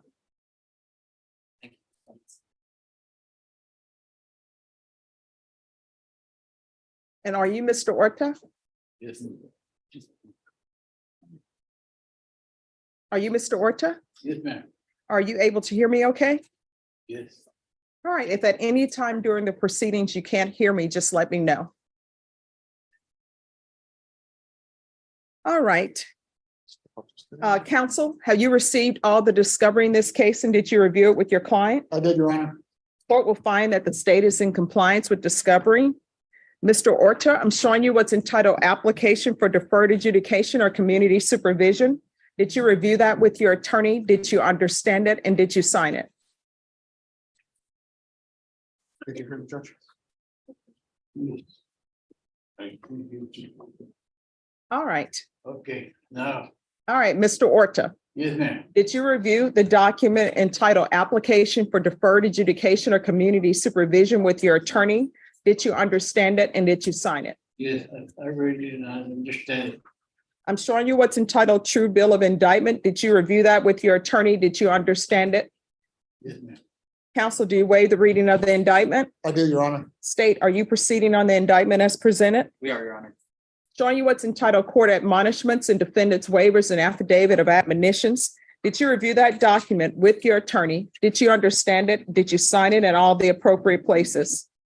Yes, I did. Did you understand you're charged with the offense of aggravated assault with a deadly weapon? That's a second-degree felony. The range of punishment is anywhere from 2 to 20 years in prison and up to a $10,000 fine. Did you understand? Yes. If you have a plea bargain agreement with the state, the court does not have to follow your plea. If for any reason the court does not follow your plea and gives you more than you bargained for, the fact that you entered a plea will not be used against you and you will be allowed to withdraw your plea. Did you understand? I'm gonna need you to speak up. Did you understand? Yes, ma'am, I did. Did you understand you have a right to jury trial, a right for you or your attorney to cross-examine and confront any witnesses the state would call in the right to remain silent? Yes, ma'am. Did you understand by entering this plea bargain agreement, you were giving up those rights? Yes, ma'am. And did you intend to give up those rights and enter into a plea in this case? Yes. Did you understand that the court were to grant your application for deferred adjudication? If for any reason your deferred adjudication were revoked, the court could find you guilty and sentence you up to 20 years in prison and up to a $10,000 fine. Yes, ma'am. Counsel, has your client been able to provide you with any defenses? He has, Your Honor. Do you believe he has a rational as well as a factual understanding of the charges against him? I do. Do you believe he's currently competent and was legally sane at the time of the offense? I do. Mr. Orta, has anyone threatened you, forced you, or placed you in fear to get you to enter this plea? Plead guilty, yes, ma'am. No. Has anyone coerced you or forced you or threatened you to get you to enter into this plea bargain agreement? No, ma'am. Has anyone promised you anything other than the plea? Ma'am. Are you satisfied with the way you've been represented? Yes, ma'am. Are you a U.S. citizen? Yes. Court will find that the defendant has knowingly and voluntarily waived his right to jury trial. I'm showing you the plea bargain page. Did you review that with your attorney? Did you understand it? Yes. According to the plea bargain agreement, there's an affirmative finding of deadly weapon, an affirmative finding of family violence, and the state recommends deferred adjudication. Did you understand with an affirmative finding of family violence, you're not allowed to own or possess any weapons or ammunition? Yes, ma'am. Did you understand with an affirmative finding of family violence, you're not allowed to be designated as primary custodial parent? Did you understand that to be the plea? Yes, ma'am. Defense? Yes. State? Yes, Your Honor. Showing you the paragraph entitled waiver of appeal. Did you review that paragraph with your attorney? Did you understand it? Did you sign it in both places? I did, yes, ma'am. Did you understand by signing that you're waiving your right to appeal? The only items that can be appealed are written pretrial motions that have been filed, heard, and ruled upon by the court. Did you understand? Yes, ma'am. I did. Counsel, are there been any such motions? No, Your Honor. Next, I'm showing you outside the agreement. The state is requesting that your deferred adjudication be for a term of 8 years. There be no contact with Joe Orta, ORTA, and anger management. Did you understand those were recommendations from the state and the court does not have to follow those recommendations? Yes, I understand. I did. Just one moment. Excuse me, can I have a stamp? Holly, no problem.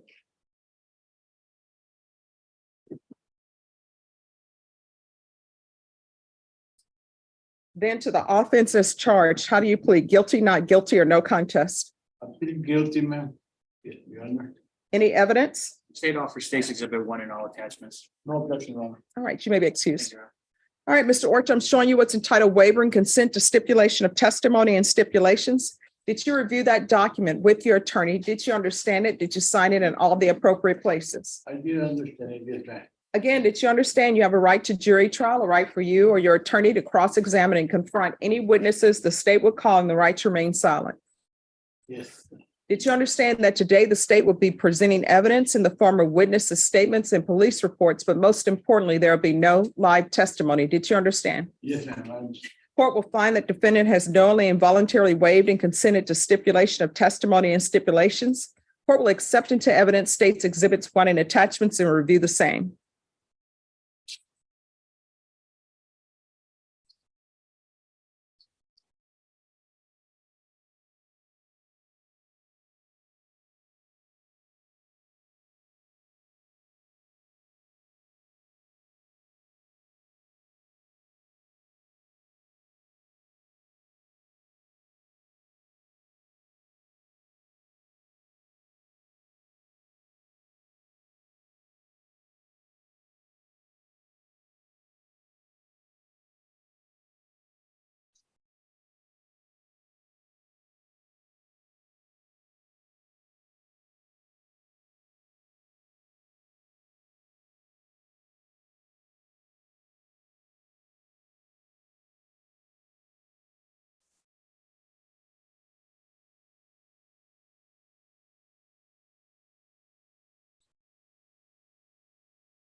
All right, after reviewing states exhibits 1 and attachments, the court will find there is sufficient evidence to find you guilty. However, the court will defer finding of guilt as you've applied for deferred adjudication. Are you waiving PSI? Yes, Your Honor. All right, anything you wish to say on behalf of your client? Just with regards to the recommendation outside the plea bargain judge, the complainant is his son. He is in jail now, himself charged with 2 aggravated assault with deadly weapon. No prospect of him getting out of jail anytime soon. There is a request for a no contact order. However, since there isn't any risk of any physical contact between them presently, would ask the court to consider no harmful or injurious contacts, or at least they can communicate by mail or by telephone from the jail, so they could just keep in touch. Even though this incident has damaged their relationship, it hasn't destroyed it, I don't think. And perhaps in the future, they can continue to be father and son. Okay. Mr. Orta, how old are you? I'm 76. And how old is your son?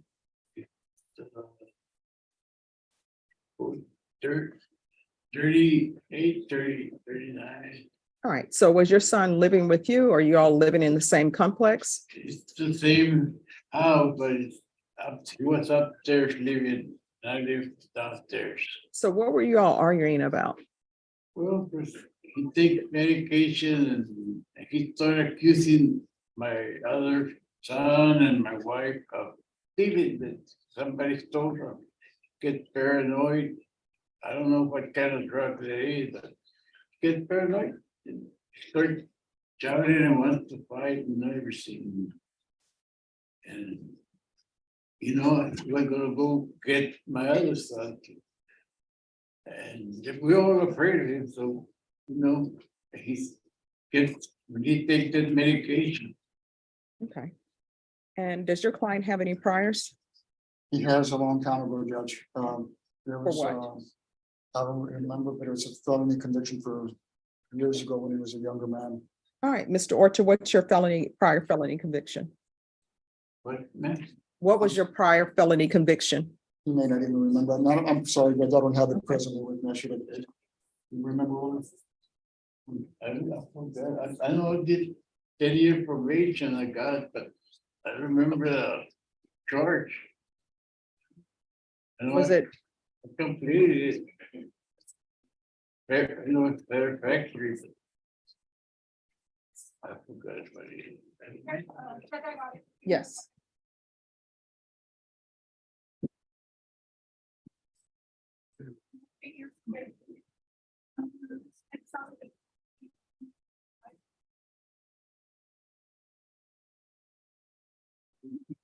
$35 years. Okay.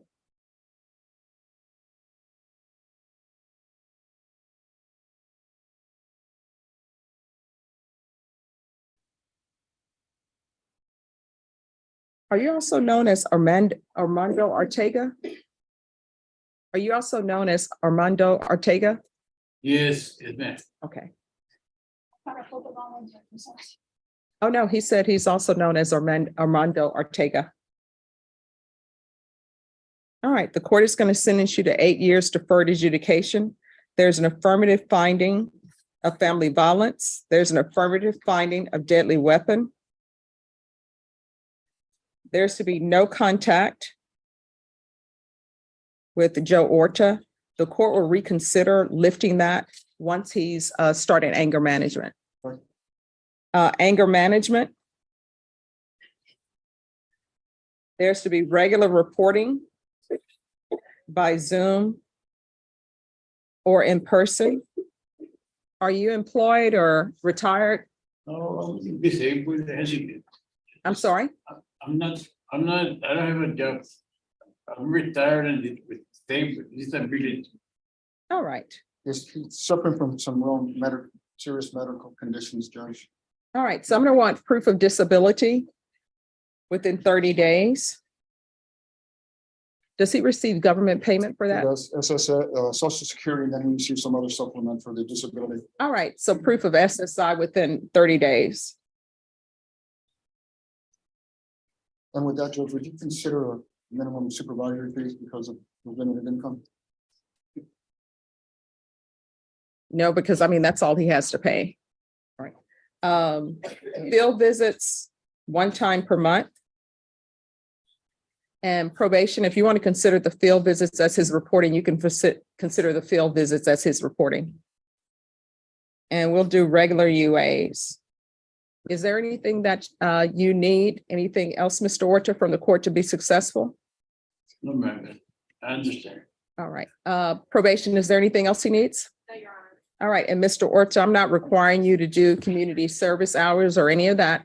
So all you need to do for the court is do your anger management course, right? Make sure that you're at home so probation can visit. And trust me, that's easier for you than you having to go down to visit or do Zoom.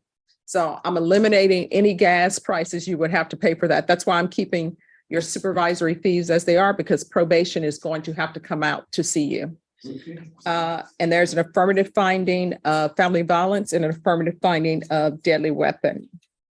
And once you complete your anger management classes or start in them, and I get a report from probation that you're doing well, I'll reconsider lifting the no contact order.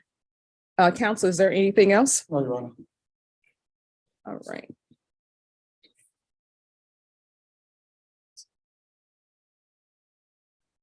Next, I'm showing you what's entitled Trial Court Certification of Defendant's Rights to Appeal. Did you review that document with your attorney? Did you understand it? And did you sign it?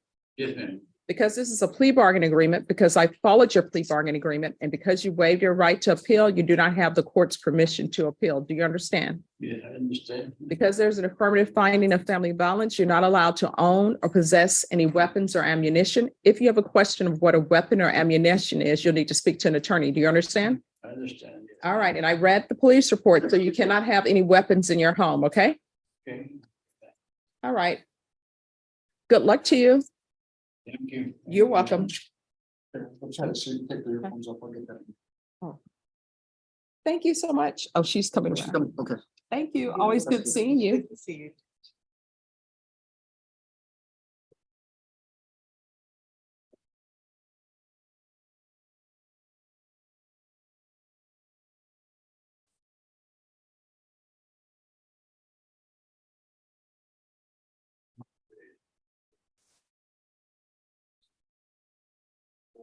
Michael Trevino.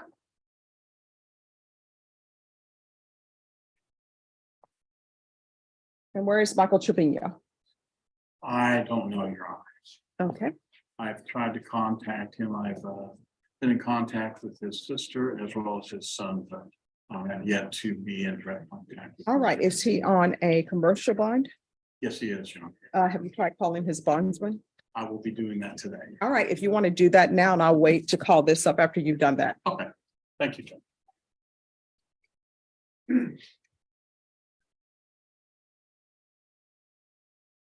Uriah Huffman. Good morning. So I'm gonna sound like a broken record. All right. It says defense to bring external hard drive. We did that. Daniel is working on it. He has not yet been able to transfer all the discovery over. All right. And Judge, that should be done here. All right, Ms. Ferguson. Can you give me a 30-day reset?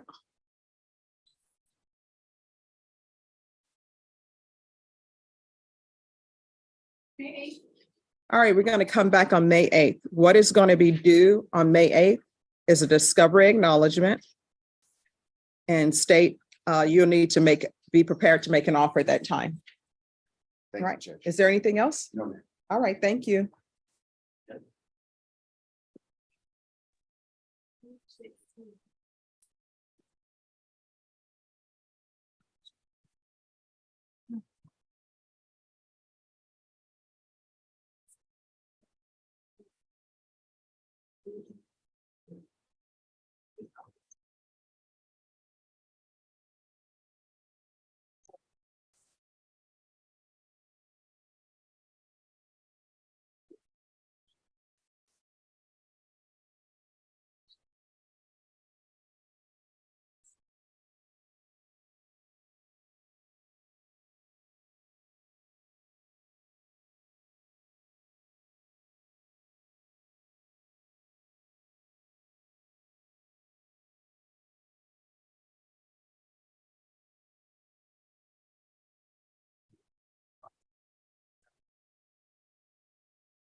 All right, state. On Timothy Barker. The defense counsel is saying he hasn't received the plea paperwork. And he's doing it by Zoom. And the charge is involving a peace officer. Judge, I can send it out. All right, thank you. Francisco Martinez. Downstairs, Your Honor. Okay, do you want your client brought up? I don't think we need him for this morning, Judge. All right, what's happening in this case? Judge, it's my understanding that this setting was so that defense could and the state could ensure that there was some question as to how many cell phones there were in this case. Yes. And the state has answered that question for defense. Certain excerpts from the cell phone, since the whole cell phone download could not be tendered to defense because of the stuff that is contained in the cell phone. So the question of how many cell phones there are actually in the cases, because there are cases with the trafficking unit, cases with family violence, has been answered for defense. And those excerpts, along with the actual whole cell phone, are available to the defense to come to our office and view. All of those questions have been answered. And so this was more of just kind of like a discovery compliance. So any other outstanding discovery? Not at this time, Judge. We're still in the process of reviewing the phone dumps. But if we can have, I believe, one more pretrial hearing and we could do a discovery acknowledgement and negotiations with that for offers at that time. All right, Ms. Ferguson, can I have a 45-day reset on Francisco Martinez, please?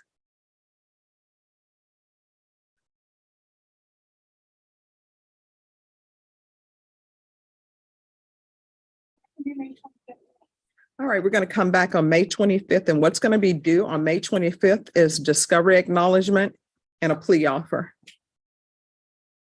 Thank you, Judge. May I be excused? Yes, Ms. Thank you, Deputy Laura, can you let Mr. Martinez know his next court date?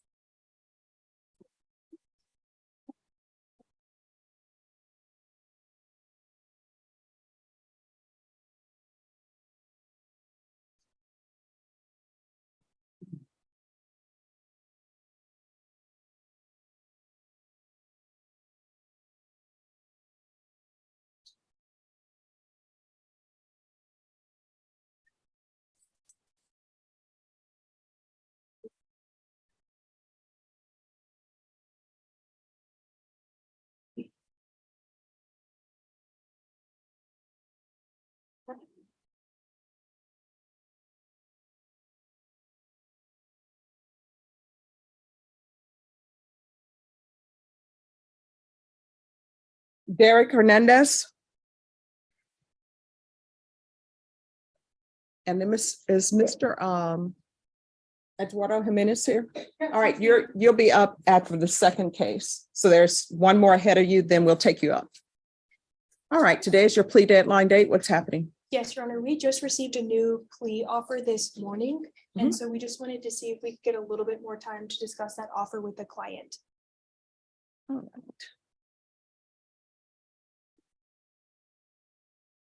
Ms. Ferguson, can we bring this back next week?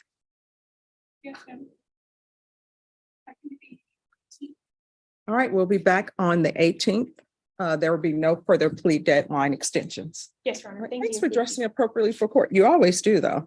He does, yes, Yeah, thanks. Thank Thank you. you. Michael Kilgore.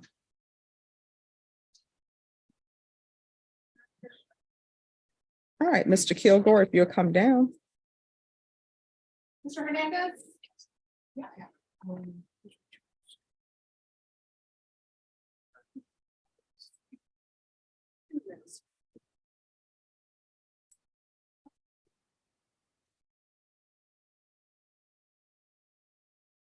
All right, so where are we on this case? So Mr. Kilgore has a family violence and a CTD case. Mr. Kilgore will not be taking a plea. So we would need a trial date. Or do you have all the discovery? So actually, SAPD has two cell phones related to the fraud case, and my client believes will also assist him in his defense in the assault case. I've submitted a motion for physical examination of the phones, which the state has objected to, so it would need an extraction.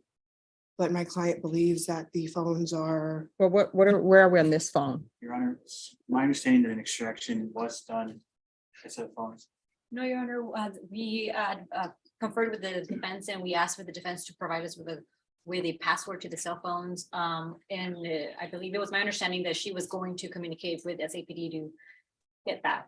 so yes, so there's no password, it's a either fingerprint or a face. So I have to get with SAPD to see how we're going to coordinate. Oh, we can coordinate it. I mean, if they want to bring the phone to court one day Oh, and great, we can do it. great, great. All right, Ms. Ferguson, when can we do this? I was always told by cybersecurity officials, you should never do a fingerprint for a password or your face, but okay. And it's just for him to, I'm I not guess, sure. have the phone open with his face, and someone needs to probably bring a charger. April 23rd. We can charge you. April 13th. All right, well, are you able to arrange that with your deputy? April 13th? You should probably put it the last day in April, sometime around there. April 25th. All right, so we'll come back, we'll recall on April 25th and we'll have you brought over for password. All right, we'll see you back on April 25th. We're also here for a motion to reduce bond. Okay, just one moment.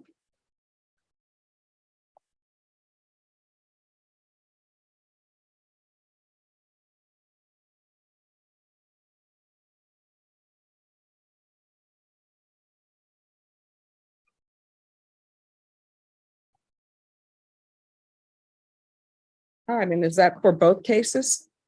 No, assault. The assault cases. Okay. State, have you conferred? We have, Your Honor, and we are objecting to the reduction in the bail amount.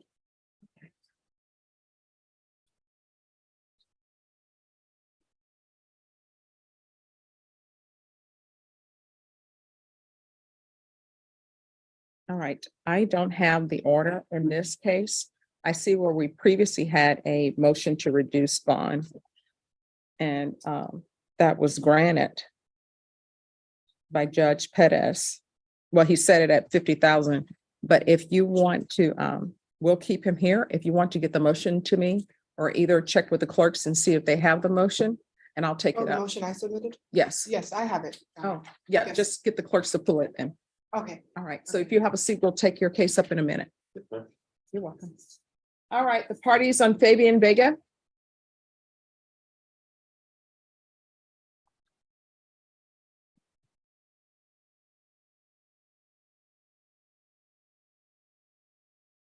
Who's the prosecutor on this one? Mr. Garahan. All right. Court is calling 2020 CR 6408, State of Texas versus Fabian Vega. Could I have parties announced for the record for the state? Here's the Garahan, Your Honor. Defense? Eduardo Jimenez, Your Honor. And are you Mr. Vega? Yes, ma'am. All right, you entered a plea of no contest on February 21st to the offense of murder. You entered a plea of true to the enhancement. The court found the enhancement true based upon your plea of true to the enhancements in States Exhibits 1 and attachments. And the court found there was sufficient evidence to find you guilty, and the court found you guilty. According to your plea bargain agreement, punishment is to be assessed at a cap of 25 years in the prison. There's an affirmative finding of a deadly weapon, and the state is taking consideration 2020 CR 6409, night mag number 686664, county court cause number 674688. Have both parties had a chance to review the PSI report, state? Yes, Your Honor. Defense? Yes, we have, Your Honor. Any objections to the PSI report, state? No, Your Honor. Defense? No, Your Honor. All right, state, any witnesses? No, Your Honor. Defense, any witnesses? Yes, one witness, Your Honor. All right, call your witness. The defense would call Brenda Torres. Brenda Torres.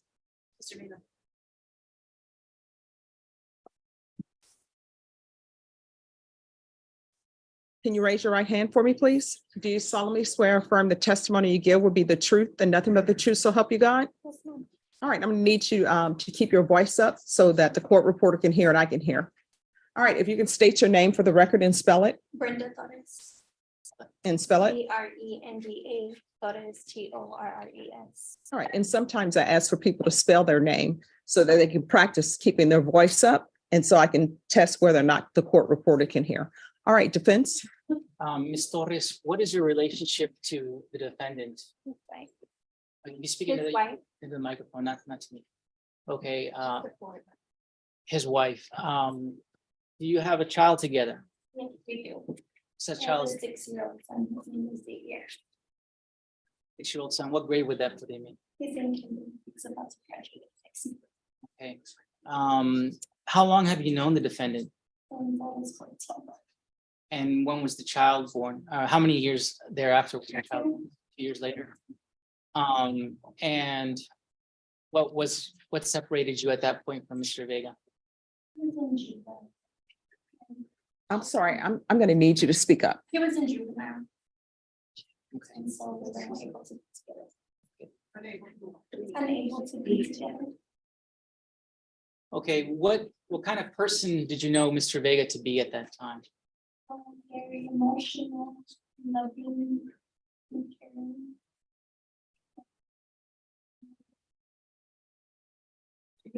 And open-minded. Okay, so here's the thing. You're gonna have to speak up and you need to talk the way you're talking to people if you're not in court, because nobody can hear you. And if I can't hear you, guess what? You might as well not testify, because then I won't be able to consider anything. So you're gonna have to keep your voice raised. Do you see the level I'm at? That's the level you need to be. I know sometimes you're nervous, but if you want me to hear what you're saying, I can only hear it if you speak up, okay? How old are you now, Ms. Torres? I'm 22. You're 22, Yes, and you have a 6-year-old child. I do. Have you raised that child alone? I have. That's not an easy thing to do, is it? No, it's not. Is it easier to keep your voice up so everybody can hear you? All right, let's do that then. Okay, so you say you were separated from Mr. Vega at the point that you were pregnant because Mr. Vega, repeat what you said, He please. was in juvenile at the time. That's when I was pregnant. Were you ever reunited with Mr. Vega? He came for a home visitation and we were together, but then after that, he turned himself in and he was since he was for years after that. Okay. While he was in jail, did you have any communication or contact with Mr. Vega? Yes, he talked on his phone and he's written letters for all these years. Without citing quotations from those conversations or those letters, how would you describe them in general? Very emotional and loving, and I've never felt any less love than him after all these years. It's remained the same. Did he ever bring up, for example, anything about his son? Yes, I know he loves Xavier and we don't want to explain anything to him right now until he's old enough to understand. So your son's 6 years old, but he doesn't know anything about his father? No, he doesn't. Does he know his father's name? Doesn't. When do you think you might be willing to share those things with your son? He's about 8. Okay. And how often would you speak to Fabian or Mr. Vega rather, while he was in jail?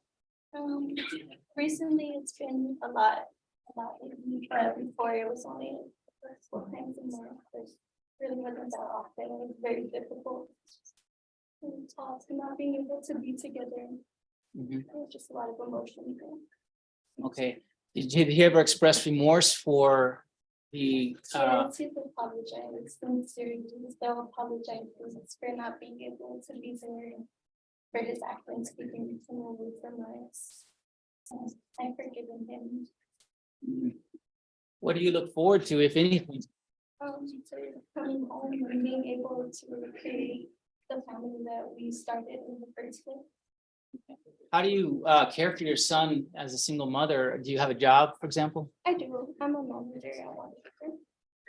At Whataburger. And are you this? Who cares for your? Well, he goes to school while you're at your work. At work, yes. Okay. And then All it's not, he's with his grandma. with your grandmother or? My fam- mom. With your mom, okay. So your mom's been part of the child's life as well. Yes, sir. What does your mom think about Mr. Vega at some point reuniting with your family?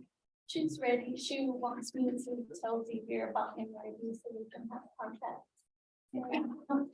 Is there anything else you'd like to share with the court before? I just want to say that it's hard to see who he is inside, but he's right in front of you, but he's still a person. He still has been a father. And should deserve to come with us. Pass the witness, Your Honor.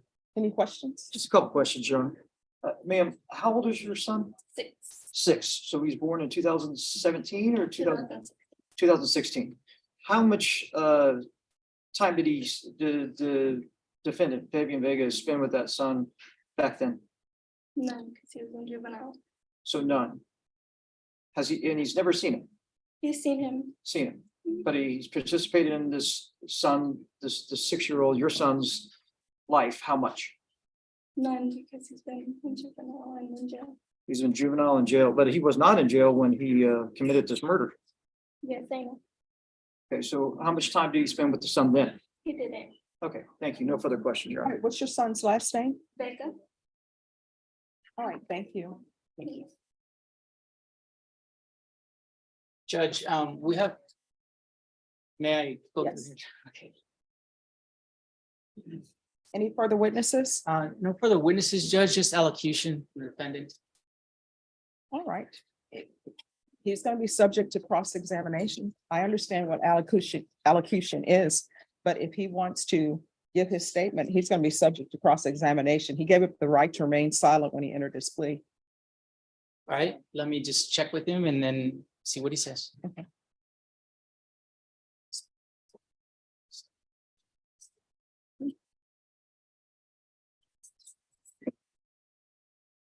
Your Honor, he would like to allocute. All right, can you raise your right hand? Do you solemnly swear or affirm the testimony you give will be the truth and nothing but the truth, so help you God? Yes, ma'am. All right, you can lower your hand. State your name for the record. Fabian Vega. All right, defense. I believe he just wants to share with the court a few brief words. Yes, ma'am. I want to say that I know I took a lot that I can't get back, and I want to apologize to my victim's family for so much pain that I caused them and for their loss. And I regret everything I did. So remorse to them and stuff like that. I know I'm going to prison, and I will want to get myself right over there by getting my GED because I never finished high school. Take drug classes. I had a problem with drug in the past, and take parenting classes to better myself to go home to be a good father to my son and just go home clean and just be positive out there and don't find myself in no more than situations like I'm in right now. And I ask that you show mercy on me on the sentence. A wife and a son that need me out there, and I like to go back to them as fast as I can. Any questions? Yes, Your Honor. Mr. Vega, in your.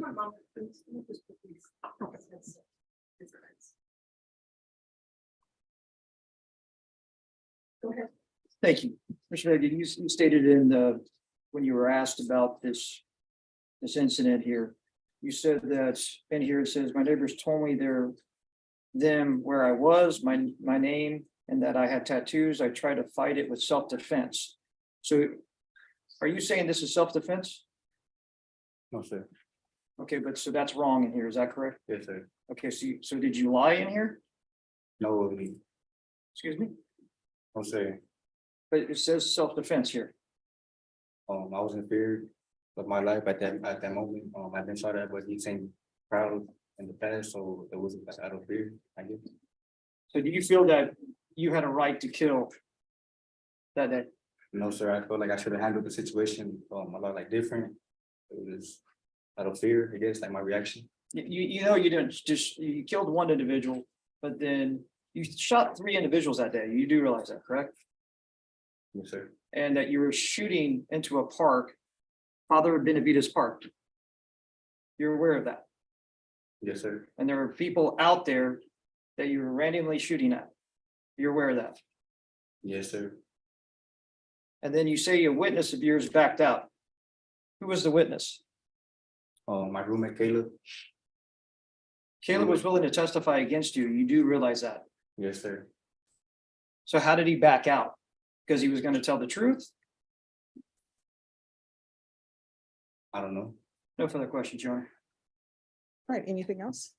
Mr. Vega. Did you grow up your entire childhood with both your parents? No, sir. Can you please explain that to me? I grew up on my CPS care, so I was never around my mom or dad, and I was always like, I grew up having like a hard life, so I don't blame no one for my actions that I did. It's just I didn't grow up knowing right or wrong. When you were when did CPS order you into care of a foster home? Yes, sir. And how was your experience with that foster family? It was bad, real bad. You still keep in touch with that foster family? No, sir. You still keep in touch with your mother, your father regularly? No, sir. So when you go to prison, you said you're going to take parenting classes? Yes, sir. Why would you need to learn how to be a loving father? I was never taught how to be one. I never had that growing up, so I would like to learn. So when I go home, I could be one. That's my time. What about the drugs? With the drugs as well. I plan on going down there and taking drug tests to it as well. I had a bad drug problem growing up, and I would like to fix that before I do go home. And why didn't you ever graduate high school? I was always incarcerated and not focused. Well, what are you going to be focused on when you go to prison? My GED.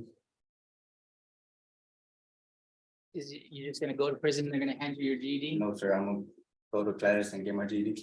My GED. Okay. No further questions, Your Honor. Anything else? Nothing, Your Honor.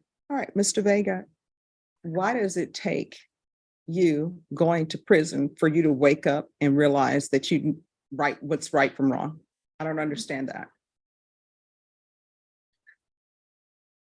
Like, why does it take going to prison for you to say, I'm going to get my GED, I'm going to be in my son's life, I'm going to be a good parent, I'm going to get off drugs? Because I'm looking at your history and you've been in trouble with the law as a juvenile since 2013. And it started with graffiti at a church or a school. And you were on deferred for that for 6 months.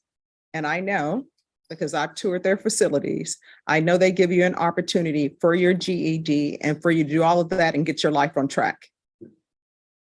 And then you pick up another case in 2014. Then you are in need of supervision in 2015. And then you have a possession in 2015 and evading in 2015. And this, what I'm talking about, is just your juvenile history. And it goes on and on and on. 2016, 2017, all juvenile. And then you have this incident out of Waco, where I'm assuming you went to TYC. I know they don't call it TYC anymore, but you went there. And it appears that you didn't learn anything. And then now we're here for this. And how old are you? 23. All right, you're 23. And I know what young people think because I was in your position. When people get sentenced to go to prison and they're young, they think it's the end of the world for them. But time goes by so quickly. I can't believe how quickly this year is passing. And you still have a chance to improve your life. Like, there's someone here who's dead. They're not, and I want you to think about this, they're not having graduations. If they were going to graduate, you can say, hey, that person was a horrible person too, or did horrible things. But guess what? They're not going to graduate. They're not going to see any grandchildren maybe they were going to have. They're not going to get a chance to improve themselves here on the planet because they're no longer with us. So there are many things that they won't be able to do. I don't understand why if you have a child who's 6 years old, instead of doing this, why were you not spending as much time with them as you could? The witness tells me that you're very, very loving. Then a very loving person would be, I want to spend as much time with my son as I can because I've missed out so much on his life. I went through Child Protective Services, so I want to make sure my son doesn't go through that. I didn't have a good father, so I want to make sure my son has that. That's not so much about you knowing right from wrong. That's just like common. You understand? Yes, ma'am. All right. The court will hear argument. His cap is 25 years. State, I'm assuming you're asking for 25? Yes, Your Honor. All right. And defense? The defense is asking for mercy, and we're asking for that in a situation where there's been a death, a murder, and that life can't be brought back. So there's nothing we can say to change that fact. This young man, having growing up without a father and mother, there's nothing we can do to change that either. This young man making poor choices, not being around his son as his son was growing up, and being rather with people who are involved in drugs and guns. There's nothing we can say to change that either. But we have heard from him. He knows that this is pretty much his last chance to turn his life around. He doesn't want to spend the rest of his life in prison. So we are asking for mercy, Your Honor.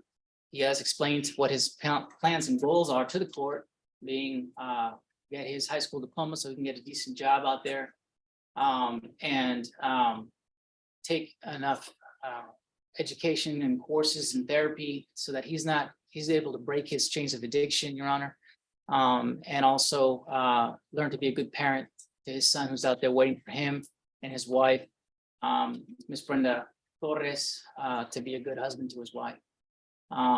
We're asking for leniency from the court, full knowledge that we can't change the fact that we're dealing with a murder here, Your Honor.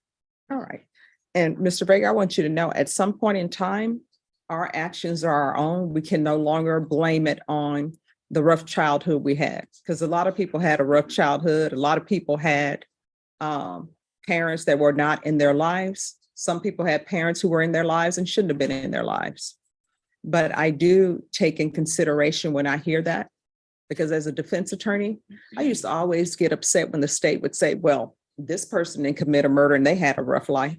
I want you to know I look at people as individuals. You understand?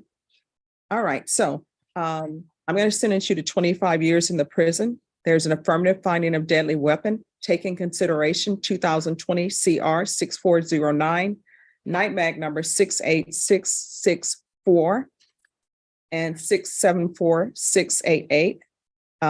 That's the county court cause number 674688. I'll ask for you to have the therapeutic community. You'll have to request that. That's to help you with any drug addictions that you may have.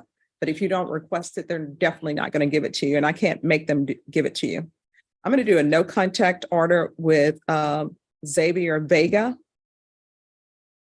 until the expiration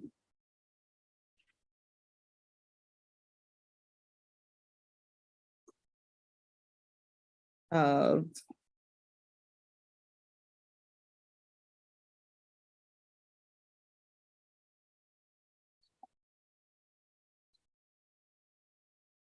$15 years. At that time, he'll be 21. He'll be able to hopefully make a decision on whether or not he wants to see you.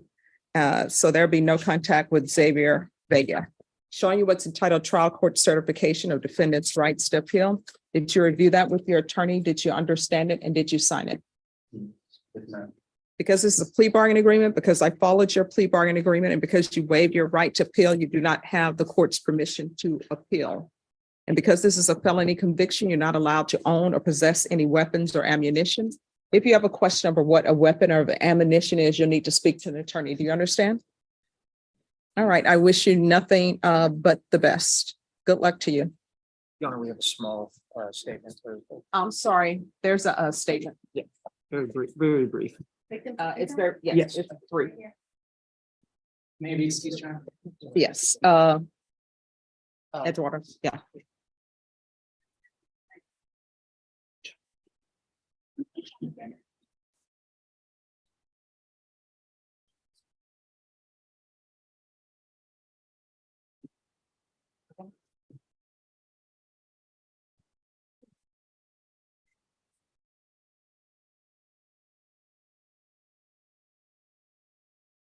All right, so are you just going to read it, Count? I'm gonna read it. All right. There's two small ones. Okay.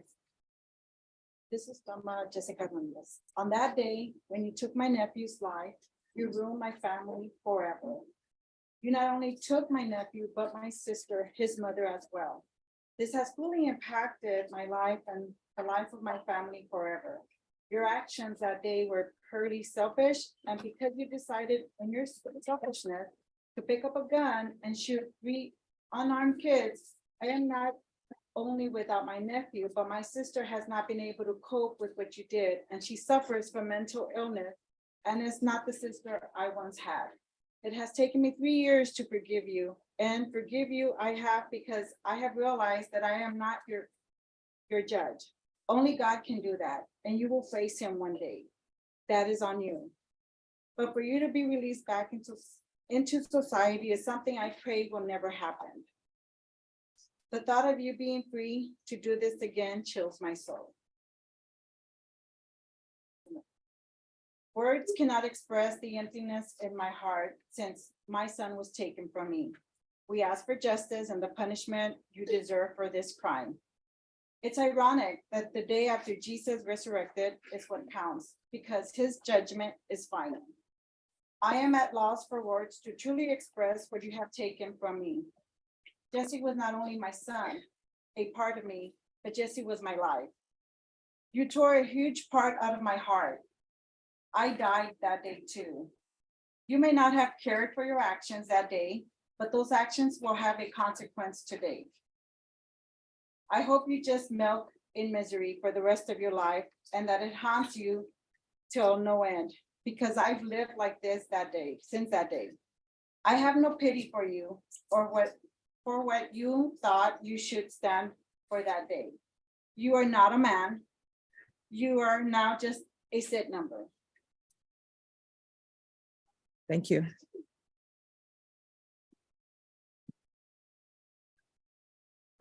Mr. Wellington, Stephen Wellington. No, there's no shouting in court. Stephen Wellington. Yes, if you come forward, please.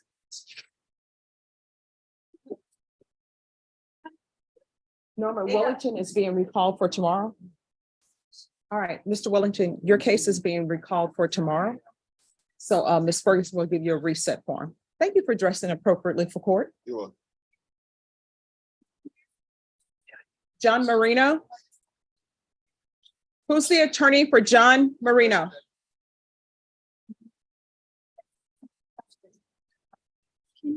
And who's the state? All right, Mr. Marino, come forward.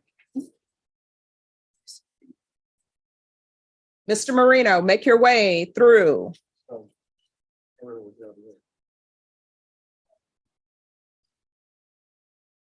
right, Mr. Marino, thanks for dressing appropriately for court. So where are we? The state was supposed to tender an offer today? Well, we're not interested. Well, they can tender one, Judge. We're not interested in playing on the case. No, I mean, they're supposed to, did the state make it? Your Honor, I asked and he said he didn't, he was not interested in one, but I can make one Yes. just for the. Yeah. Yes, I require that the state make an offer. All right. I will stay till they make one, Judge, but I prefer not to get back in line. We can avoid that. No, well, just stand over there and the state will make their offer. Okay. And you need to tender it to your client.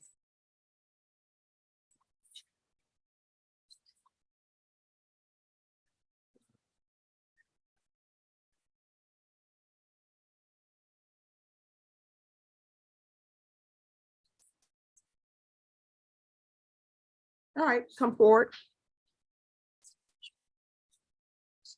Ms. Ferguson, on John Marino, I need this recalled for a plea deadline. And it'll be 3 weeks.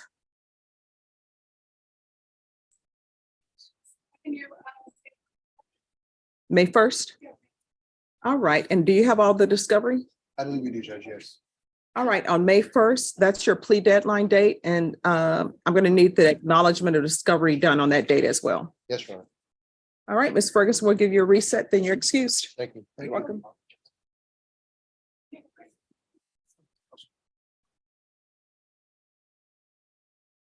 Who's here on Raul Reyes?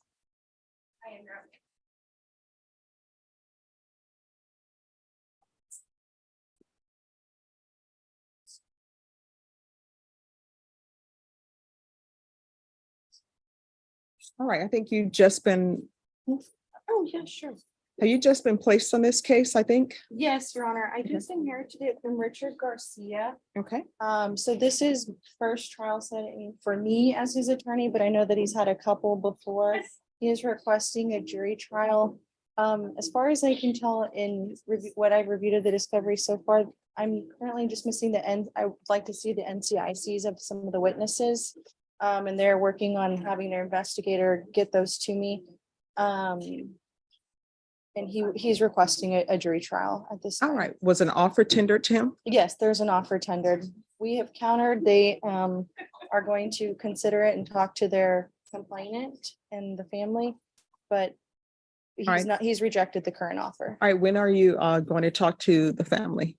We'll be able to coordinate a time this week to discuss that with them. Okay, all right, Ms. Ferguson. Let's recall this case for Thursday. Yes. All right, so we're going to come back on this Thursday and then we will see where we are, but you need to have talked to the complainant by that time. Yes, Your Honor. All right, is there anything else? Nothing further, Your Honor. All right, thank you. Thank you. We'll be here on Thursday.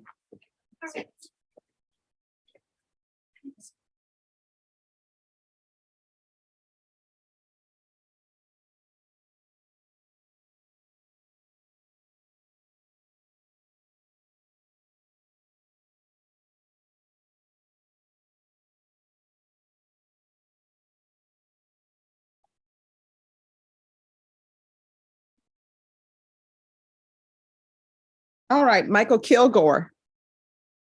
Are you all ready? Okay.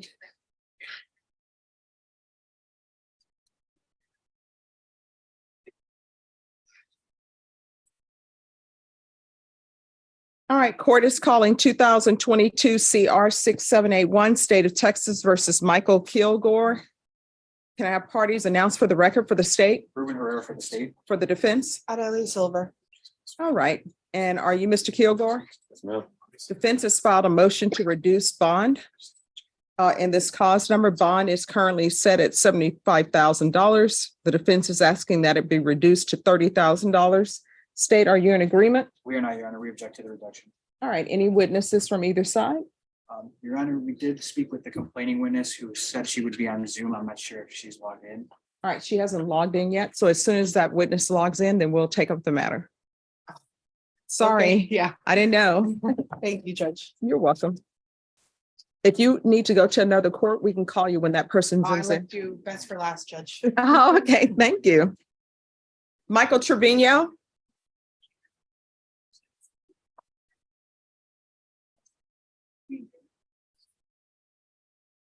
Yes, Your Honor, you had requested that I contact Mr. Trevino's bondsman. I have contacted his bondsman. Okay.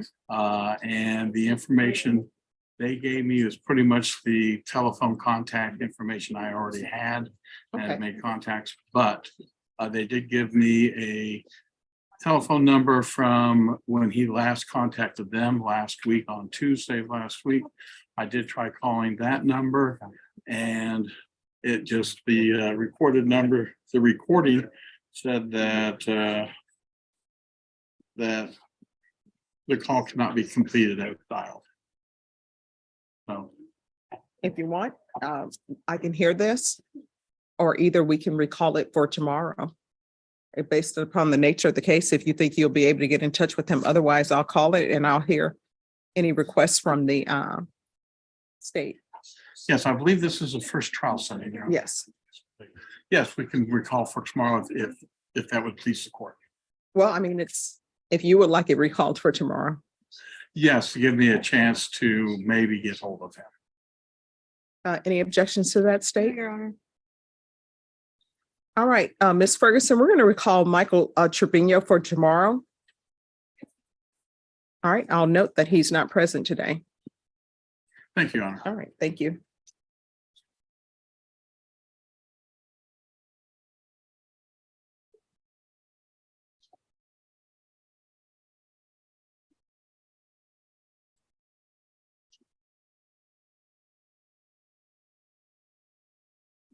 Can you tell me how many?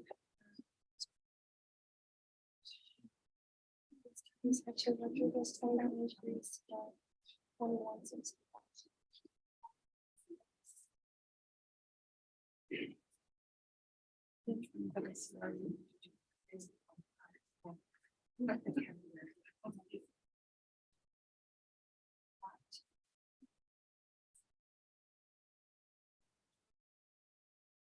Norma, on Barker.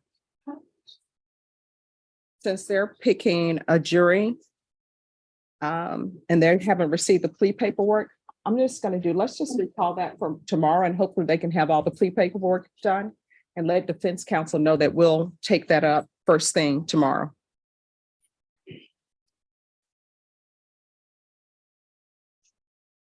Mr. Barker? Yes. All right, Mr. Barker, your defense counsel's in jury trial in Wilson County.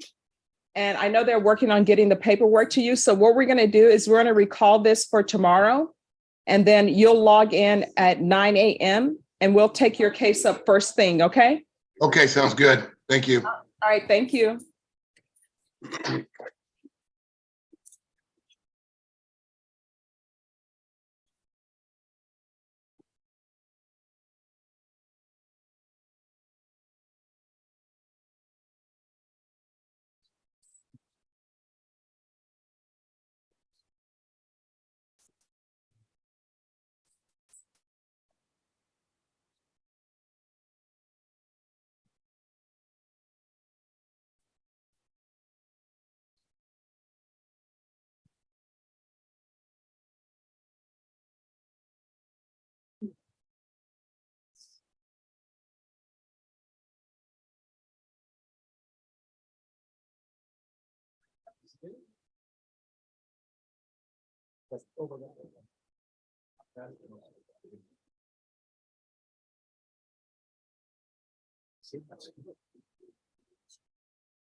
Angela, it's already on the computer.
Deputy Laura, Festivus rules apply today. Okay, Judge, thank you.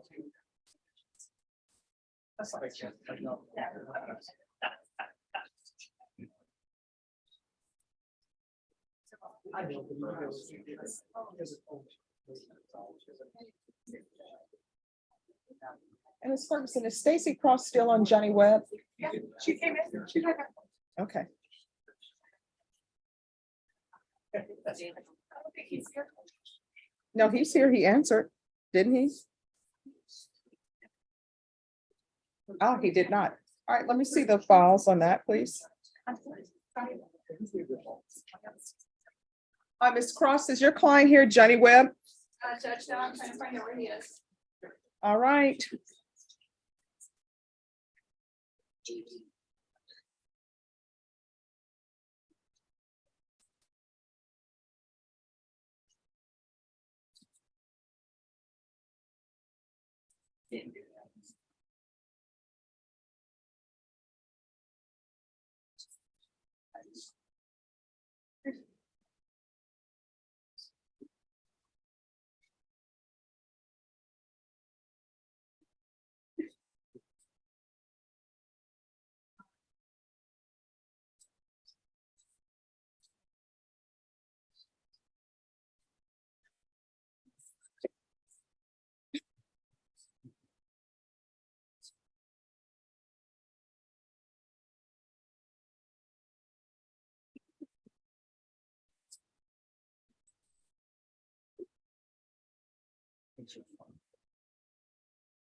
Somebody's all emails next.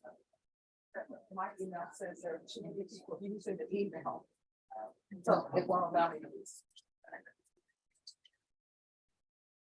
So hopefully at some point I'll be able to check email.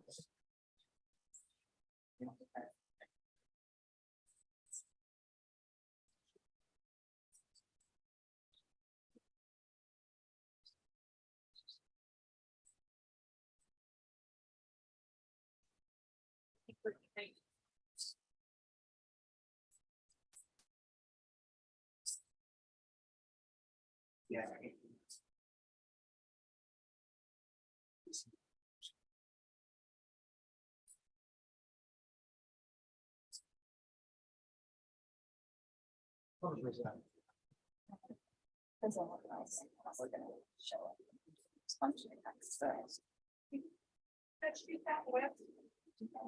Yes. Yes. I don't know where my client is, Judge.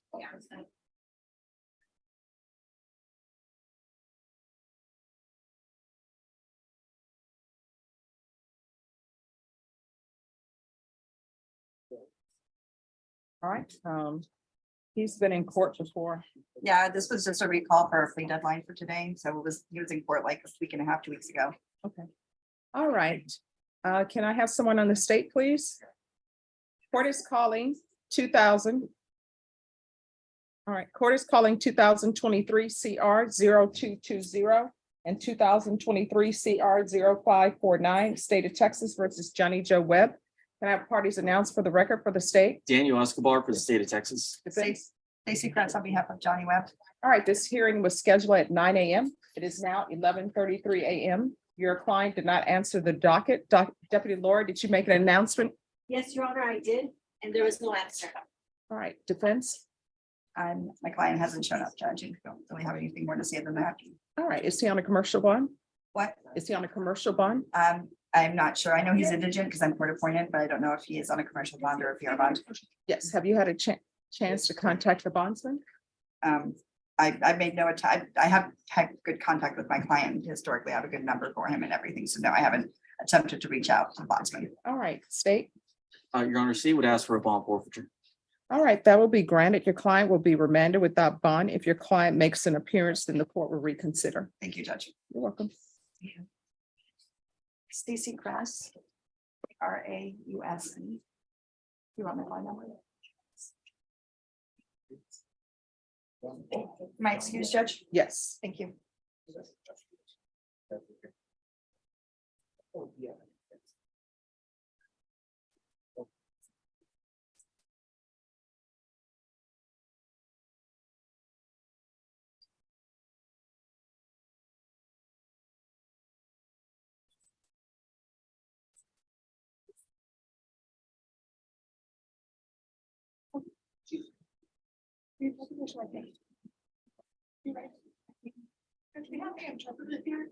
Okay, I don't have the file. What file?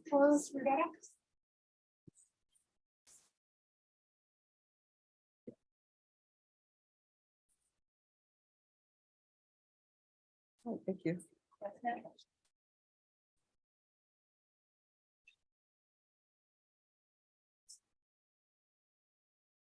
Juan Carlos Torres Rivera. Oh, Good morning. good morning. All right, where's your? All right. So what is happening with this case? Your Honor, at this point, there is outstanding discovery. There are potential videos that were recorded by witnesses to the incident that we have not been able to get in contact with yet. So there's still outstanding discovery at this moment. All right, any other discovery other than the videos, counsel? Everything else I have. All right, Ms. Ferguson, can I have a 30-day reset for discovery?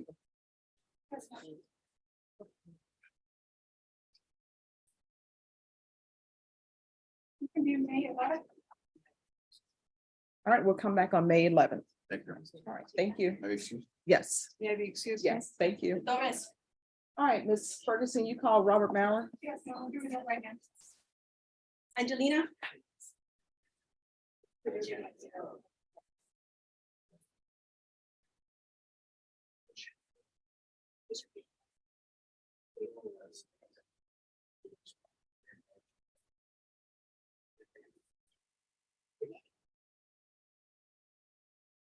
All right, anyone who's ready, you better do it now because we have a verdict. So now everybody's gonna move with purpose. Something in line, I'm not sure. A motion to modify. What motion do you have? It was for Auditor Beecham. Yes. Yeah. All right, do you have the file? No judge. She was set today, though, Judge. Okay.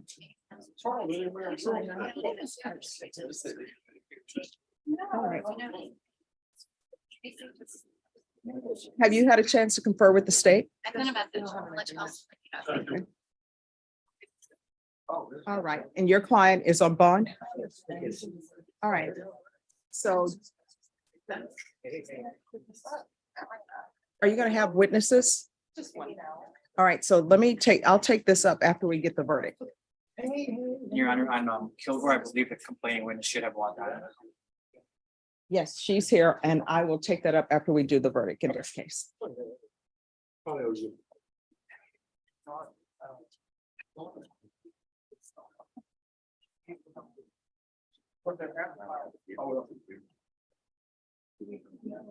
All right, Mr. Kilgore, I have to put you in a holding cell, ma'am. Yes. No problem.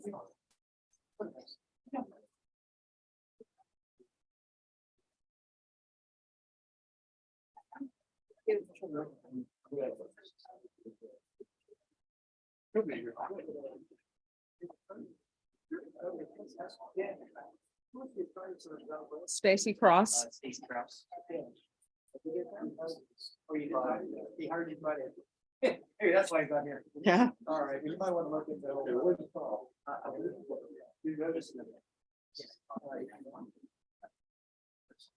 Before you issue the warrant on Johnny Joe Webb, he actually has an attorney that was retained. Yes. Okay.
Yes.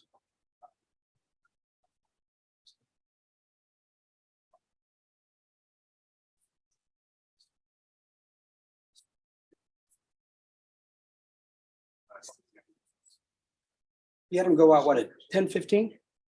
Yeah. More than an hour.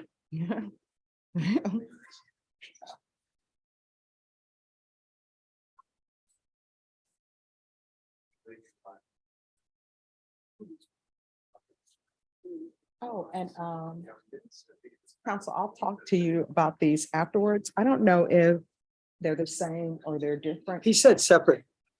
He He said put separate the ones. same cause number on both. Yeah, I think it's supplemental. I think there's two separate additional, just because we've been on this case so long. But he may, I don't know if he's here, but I can always Yeah, ask him. ask him about it. He's got copies. All right. Oh, do you want to keep these and then just give them back to me? Yeah, I'll do that. These are the file stamp I'll do ones. I signed one, but then the second one, I was wondering if it was the same.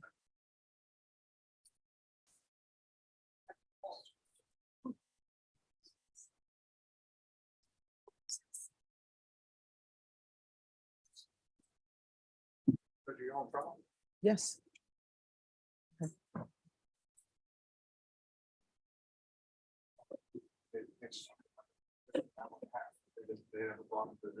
Okay.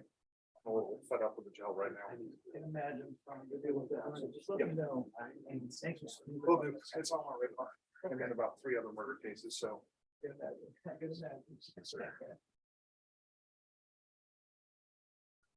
I'm just waiting for my partner. Okay.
All right, so everyone, I've been informed that there's a verdict in this case. There is not to be any outbursts from either side. If the verdict were to be a guilty verdict, sentencing will not happen today. And if there's any outbursts that occur in this courtroom, you will not be back in this courtroom or the courthouse. Does everyone understand? All right, Deputy Laura, whenever you're ready. Other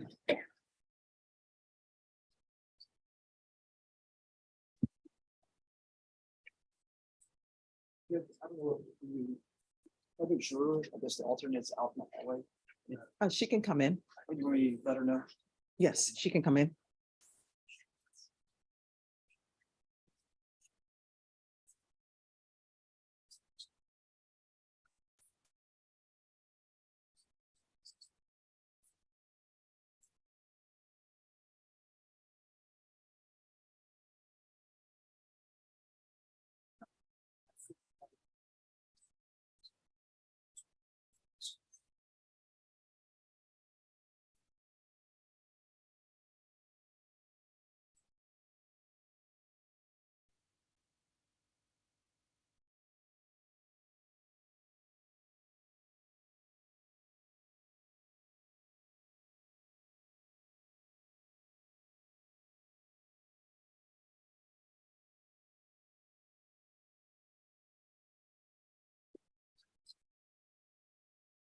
Let her know, Judge.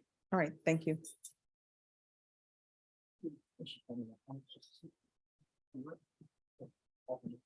Oh.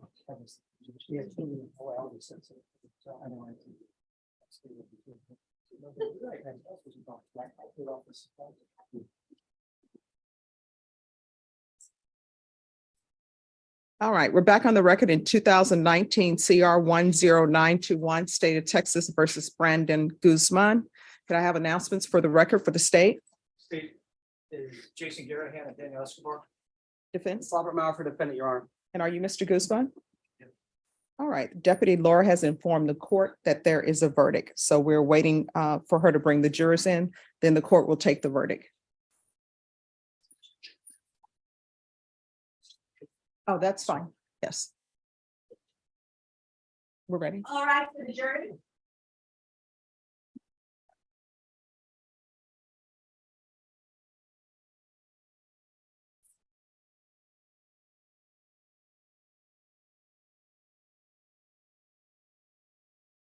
Please be seated.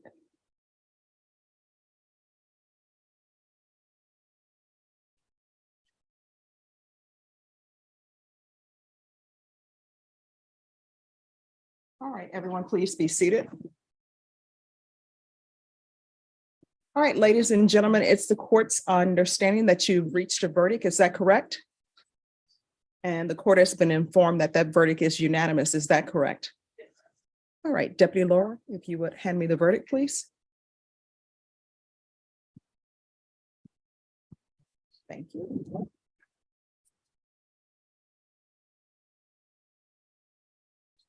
All right, if the defendant could please rise. It says, we, the jury, find the defendant Brandon Guzman guilty of the offense of murder as charged in the indictment. You may be seated. Is there anyone requesting that the jurors be polled? No. All right, thank you. All right, ladies and gentlemen, I'm going to meet you in the back jury room, and I'll come and speak with you, and attorneys for the state and defense may want to speak to you as well. I'll rise for the jurors.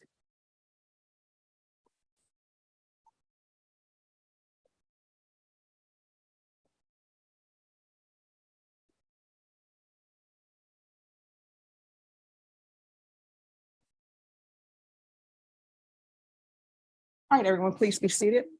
All right, the court is going to order a PSI. Yeah, we're on the record. All right, Mr. Maurer and Mr. Guzman, the court is going to order a PSI since I'm the person who's doing sentencing. Is there any anticipation of witnesses being called for sentencing? I don't know, Judge. My client did request an expedited PSI if possible. All right. And we will get that expedited. Ms. Ferguson. Let me see what date we can do this on.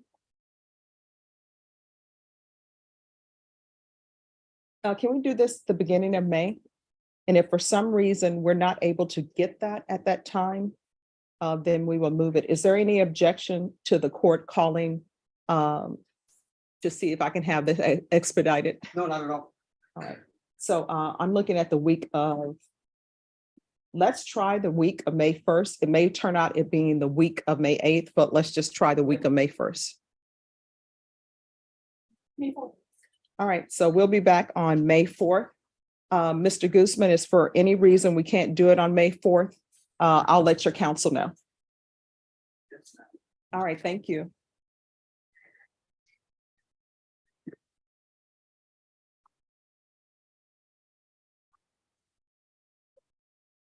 There's going to be excused. Would you like to speak to the jurors? Well, you never know. All right, can we? I stopped doing that a long time ago. Yeah. All right, Ms. Ferguson. Ms. Ferguson, can you mute us, please?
You have something to judge.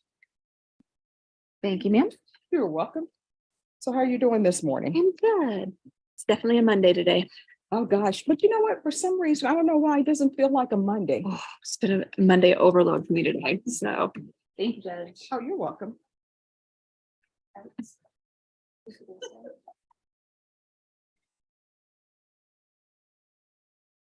All right, Christopher Reyes. Christopher Reyes. James Lopez. All right, come forward. All right, counsel, who is James Lopez? Why do I have two? Because you called Mr. Reyes, Judge. Oh, I'm sorry, Mr. Reyes, have a seat. Who is Reyes? Your attorney's not here, just have a seat. You see the Zoom? Okay, just have a seat. All right, and James Lopez?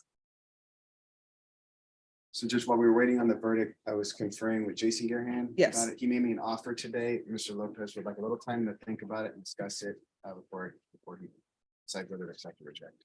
Okay. So we will come back.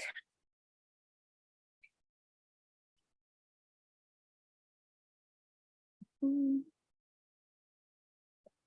right, Ms. Ferguson, are you able to call this back on Thursday? Judge, I'm unavailable Thursday. Okay, are you available Wednesday, No, sorry. It's a bad day. Tuesday? You mean tomorrow? Yeah, Can we do Friday? no. Or next Monday? We can do it Monday, the 17th. Are we able to do it the 17th? Yes. All right, we'll do April 17th. Thank you, Judge. And Ms. Ferguson will give you a reset form. Thank you. All right, thank you. Thank you. Thank you. And Norma, that's James Lopez.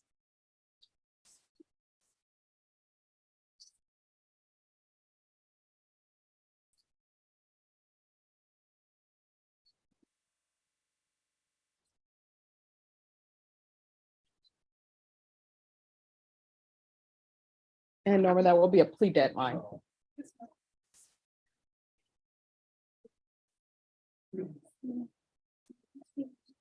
Robert Reyna. Is the attorney here for Robert Reyna? All right.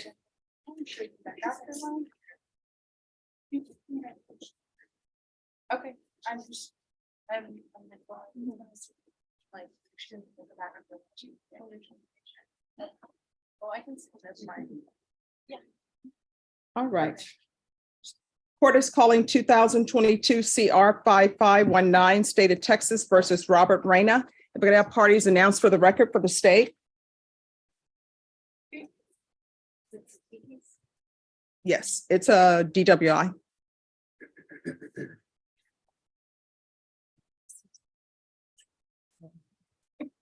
All right, could I have parties announced for the record for the state? Deborah Cruz on behalf of the state, Your Honor. Defense. Tracy Franklin for the defendant. All right, are you Mr. Robert Reyna? You entered a plea on February 23rd, 2023 to the offense of DWI third or more. You entered a plea of guilty. You pled true to the enhancement. The court found the enhancement true based upon your plea of true in States Exhibits 1 and attachments. And the court found there was sufficient evidence to find you guilty. According to the plea bargain agreement, punishment is to be assessed at a cap of 10 years in the prison. There is a $2,500 fine, and there's restitution of $1,500 to Vanessa Castillo, and the state is opposing your application. Have both parties had a chance to review the PSI state? Your Honor, not yet, but I'm bringing it. All right, defense, have you reviewed the PSI? Yes, Your Honor, we have. Any objections to the PSI? The PSI does offer, the PSI does offer two different options. One is residential treatment. Well, no, do you have any objection? To what the PSI recommends? Yes. Well, the second option. I have an objection to. Okay, and do you have any objection to the rendition of facts that's in the PSI report? No. All right. State, do you have any witnesses you're opposed? No, Your Honor, no witnesses. All right, defense, do you have any witnesses? No, Your Honor. All right, state, anything you wish to say?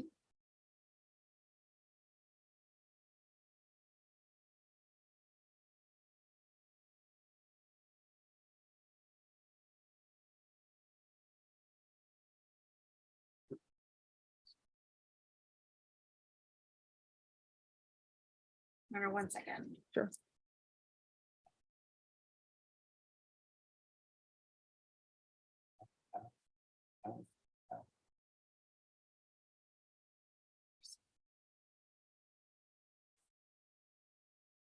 Your Honor, at this time, the state just would oppose any community supervision in this case, just based on the level of intoxication that the defendant was at the time of the offense, Your Honor. All right, defense. Your Honor, Mr. Reyna is suffering from cancer. It's a very serious form of throat cancer. He has already had surgery to remove a tumor from his tongue where he previously had cancer. He does have a scar across his mouth and difficulty speaking. He receives several cancer treatments. He receives at least 2 a week. He just started a new trial where they're testing a new drug that he has to take 5 times a day. There aren't very many participants in the trial. It's going to help determine whether or not this treatment is something that can be used rather than radiation or chemotherapy, both of which he has already done in the past. His cancer diagnosis was around the time of this offense.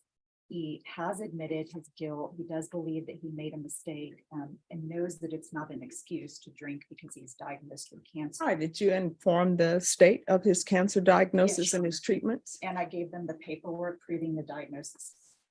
All right, and when was that given to them?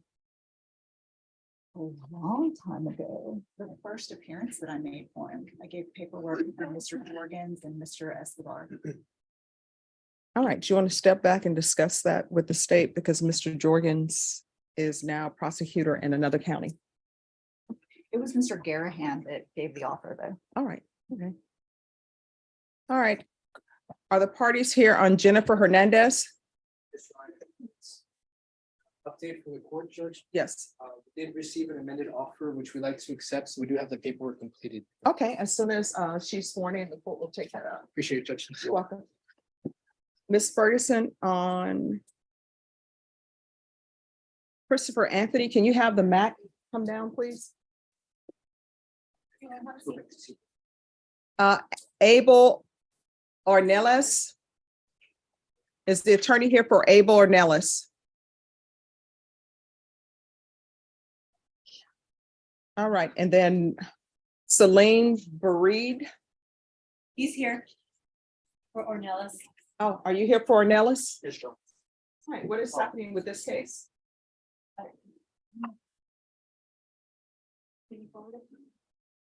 Today is, well, the plea deadline date was actually for April 7th. So today is his plea deadline date. What's happening? My understanding is we're gonna reject that plea bargain agreement or offer, excuse me. All right, is that correct, Mr. Ornelas? Again? Is that correct? Yes, ma'am. Okay. All right, your plea deadline date has expired. The court will not accept any plea bargain agreements in this case without good cause. Otherwise, you have to plead open to the court. Do you understand?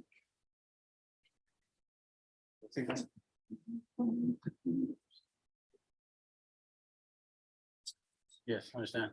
All right. So state, how long do you expect this jury trial to last? No more than 3 days, around 3 days. Is that correct? And which case will you be proceeding on? I believe at this time we'll be proceeding on the retaliation case, Okay, I believe. all right. Let me get you a jury trial date. What is your week in May? Do you know?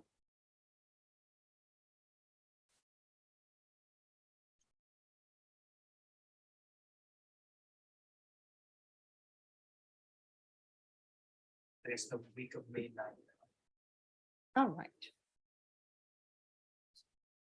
So do you have any many cases on that date already, or do you know? I want to make sure the date I give you is the date you'll actually go.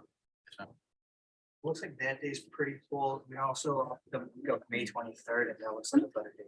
All right, I need a jury trial on Abel Ornelas. It's family violence and it'll take 3 days.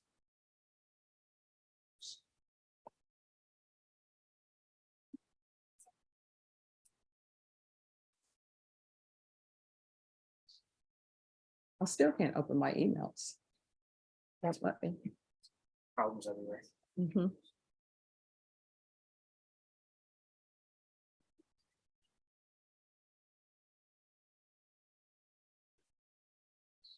I can do June 6th. All right, any objections to June 6th?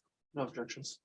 All right, so we'll be back on June 6th for your jury trial date. You'll be brought over dressed for trial in whatever clothing you have at the jail. As you wish to be attired in something else, you'll need to speak to your attorney and do a clothing exchange. If there's an issue with the clothing exchange, let the court know. Sure. All right, we'll see you back on June 6th. Just one other matter, Judge. Yes. I had a couple of motion for witnesses on both cases. We can get those signed. All right, if you talk with Ms. Ferguson, we'll set it on the docket and we'll hear your motions. Thank you, Judge. You're welcome.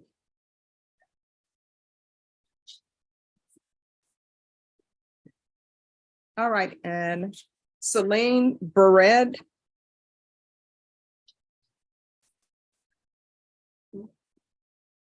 Oh, this is. Are you ready? Are you ready? Oh, I don't have the stamp. Sorry, why did you? No, what I'm saying is I don't have the stamp. Here, I give it back to you. Oh, okay. Yeah.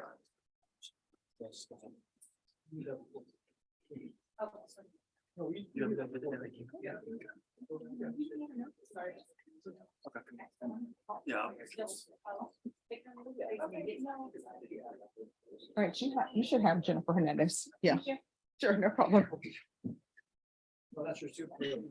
All right. Why were you late for court this morning? I couldn't actually find the place and I didn't try to figure out where I needed to be at. I'm not even from the state of Texas or San Antonio, so I just. All right, so now you know where you need to be, okay? Yes, ma'am. All right, so your attorney is in Houston, so your case is going to be recalled for Thursday. Yes, ma'am. All right, Ms. Ferguson, can you give her a reset form for Thursday? You can have a seat down. I'll call you up in just a second.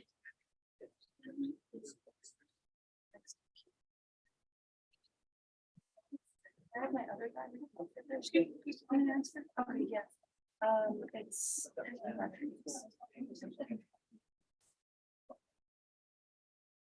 Does she need the file? Yes. I confirmed with 8A Hernandez, and he said he would be in agreement with the motion for witnesses. already. Do I still want to, you still want that? for a hearing? If you, I mean, it's whatever, if you want to set it, then the court will hear it. Okay. Yes. Dr. Anthony? Yes. Got her marriage church. Just a moment. Sure.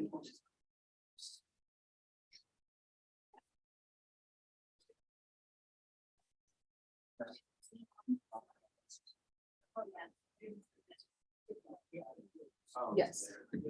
Your Honor, I have an agreement for a plea for Mr. Rodriguez, who's in custody. I don't have the paperwork yet, and the prosecutor who's handling it had to leave for another about 15 minutes. I have another client already recalled for Thursday. Mhm. Would you mind recalling this client for Thursday as well for a plea? Hector Rodriguez? Yes. Yes. Okay, perfect. Ms. Ferguson, Hector Rodriguez is going to be recalled for Thursday for a plea. Thank you, Your Honor. You're welcome. I'll see if there's all-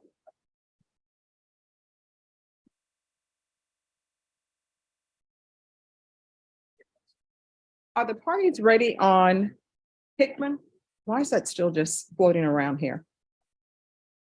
Okay, I'm going to Mr. Yes.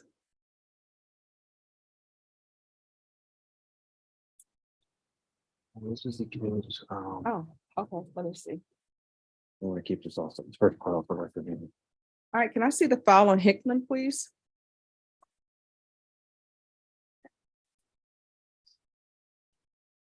You should have 7 files. Okay, I already know what this is about. I have it in my notes. Oh, okay. Yeah, I gave you guys a deadline. Right, but I'm just reporting back to the coroner what happened. That's all. Yeah, so where are we on this? That's not gonna, they're not gonna work with them, Your Honor. I got the Okay. notice from the chief. All righty. So, talked to all the agents, but they hadn't heard back, and I got the notice from Daniel that it's not gonna happen, so. okay, so has an offer been tendered? Your We're- Honor, we've we're- been conferring this yeah. morning. There was also a discovery issue. They had the wrong videos, but Daniel was able to figure that out and give me the right place so I can get the right video, because they had the wrong date videos on the wrong cause numbers, but he Okay. figured that out this morning, so it's for me. All right, So I should be able to download everything. now. That's correct. what we're gonna do is we're gonna call this for Thursday. And on Thursday, we're gonna make sure that all discovery is had. I have to be back here tomorrow, you know. But I can be here Thursday. I got to go to court Thursday, so I'll make sure. That's fine. Hickman, we're gonna bring him back on Thursday. I'll talk to Jason and see. Okay. Is your back gonna do the? I'll talk to him. He was talking about without that. Yeah. Wanted to tell us. Okay, Since we talk to him, then I'll talk. I'll go talk to him right now. Maybe excuse me. Yes, you may be excused. And it's a state judge. So that's a state. This is a state judge. Area of the building. Whatever that. There's two state judges. This one. Second. Who's here on Arthur Beecham? All right.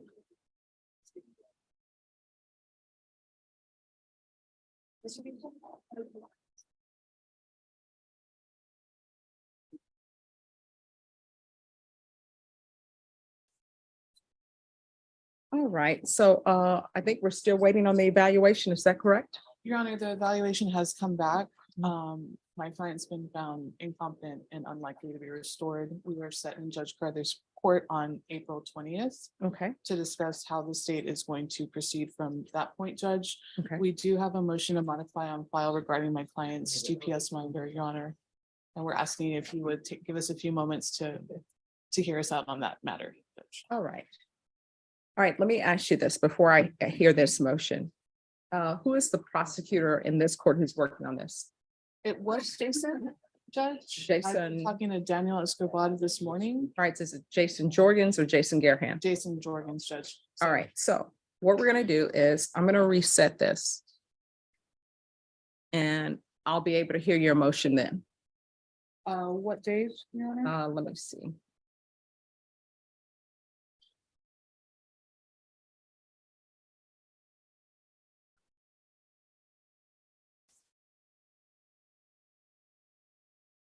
Norma, are you able to put this on the 24th, 25th, or 26th? Not the 25th, I can do the 24th. Yes. I have a question. I was wondering if you could make my curfew to 11 instead of 9 o'clock. What I'll do is I'll take that matter up on at that next date, okay? Yes, ma'am. All right, and that way I'll know. Yes, ma'am. All right.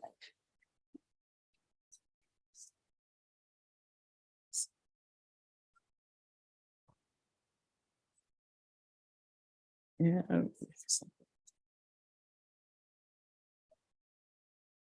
All right, so the 24th or the 25th? Yeah, either one, 24th, Your Honor. Judge, if the state would make an agreement to extend the curfew in the meantime, would the court entertain that? Judge? Yes. Can I confer with him? Your Honor? Yes.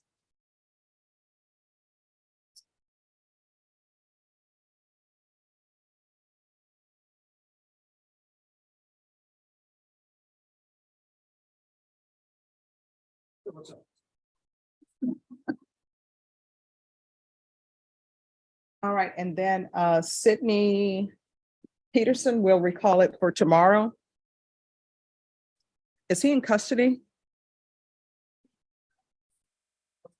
Sydney Peterson? Yes, Your Honor. All right, can you let him know his attorneys in Atascosa County? And that we'll recall him for tomorrow.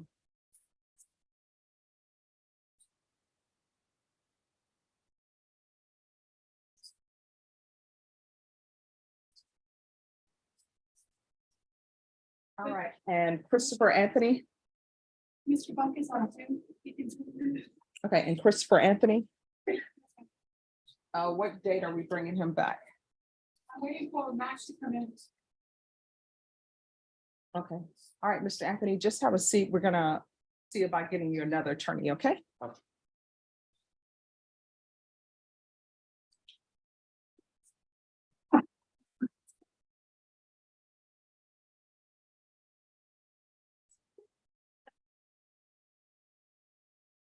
a seat. We're gonna see about getting you another attorney, okay?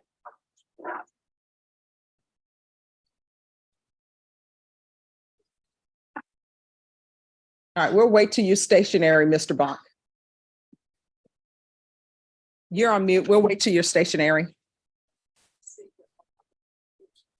All right, court is calling 2022 CR 11622, State of Texas versus Jennifer Amber Hernandez. Stationary, Mr. Bach. Who's the defense attorney? Brenda Munoz, Your Honor. Who's the defense attorney on Jennifer Hernandez? Brenda Munoz. I'm sorry, who? Brenda Munoz, Your Honor. All right, we'll wait for him to come back. Sorry, just have a seat.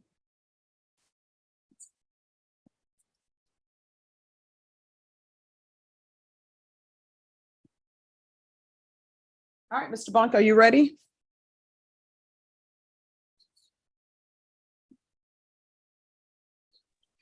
Yes, Judge. All right, who's your client? I'm sorry, I Who's couldn't your hear you. I'm client? sorry. Who's your client? I'm sorry. I'm having trouble hearing you. I'm sorry. All right, who's your client? I know, I need to know. Christopher Ray, last name Reyes, first name Christopher. All right, what's happening with your case? Last time we were before the honorable court, the case was reset till today for the state to comply with discovery on some uncharged offenses. They have given me all of that discovery. Today I received a plea bargain offer. I'd like to get a date to come back for a plea bargain deadline. All right, is your client in custody or on bond? No, ma'am, he's in bond. He's there in the courtroom. He's present in the courtroom. All right, Mr. Christopher Reyes, if you can come up, please. I apologize that I couldn't stay, Judge. Oh, no problem. Okay, hopefully Ms. Ferguson informed you of my situation. Yeah. All right, Ms. Ferguson, can we do this at the end of April? Is that enough time, Mr. Bach? I'd like the first week in May if possible. All right, Ms. Ferguson, can we put this first week in May? All right, it will be May 1st. Okay, that's fine. Thank you. All right, Mr. Reyes, that will be your plea deadline date. At that date, you need to let the court know whether or not you're accepting the plea. Do you understand? All right, thank you. Ms. Ferguson will give you a reset form. All right, do you have anyone else with us? You may be excused. No, I do not. I do not. Right, Thank you so much. Bye-bye. Who's this other person on the Zoom screen, Sherry? Yeah, that's the complaining witness. All right. So just give me a moment and we will take that up.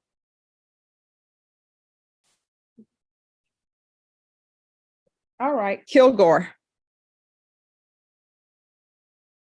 All right, we're back on the record in 2022 CR 6781, State of Texas versus Michael Kilgore.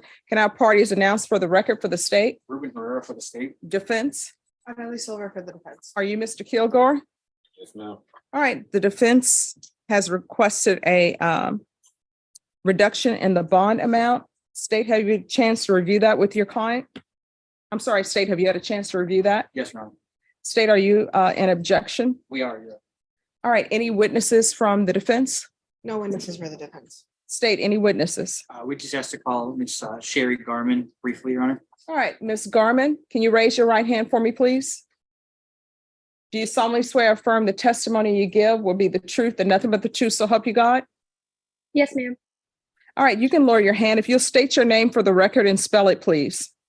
Sherry Garman, SHERRYGARMAN.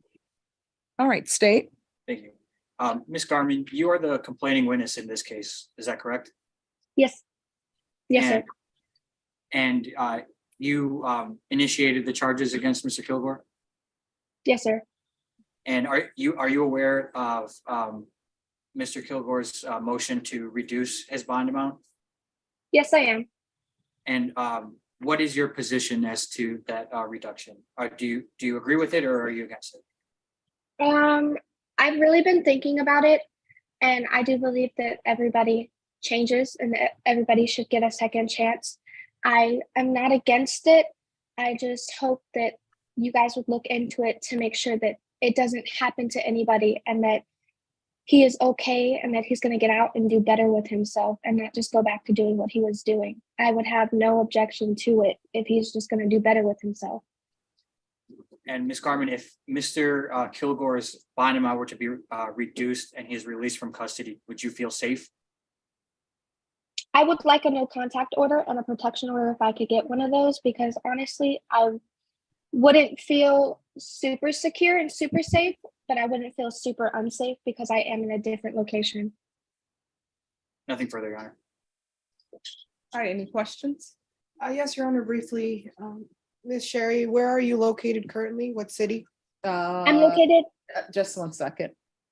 If the defendant is not to know where she's located, I'm not going to allow that. Now, to the witness. Now, are you in Texas? Yes, ma'am. Are you in Bexar County? No, ma'am. That's as far as I'll Okay. let the questions go. Okay. Okay, no more questions, Your Honor. All right. All right, this is what the court wants to know. These two cases that he's charged with, is this out of the same occurrence? Is this the same?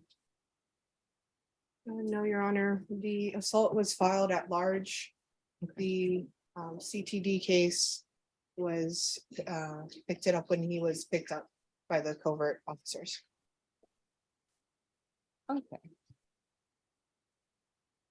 Mr. Kilgore, I need to ask you some questions as it relates not to the allegations in the case, just for me to make any extra decisions with regards to bond conditions if I were to review your bond. Do you have any objections? No, Your Honor, no objections. All right, Mr. Kilgore, can you raise your right hand for me? Do you solemnly swear or affirm the testimony you give will be the truth and nothing but the truth, so help you God? Yes, ma'am. All right, you can lower your hand. Have you ever had any type of mental health issues? No, ma'am. Ever been diagnosed or received treatment for mental health? No, ma'am. Ever had any drug or alcohol issues? No, ma'am. Ever used any drugs? Yeah. What? Marijuana.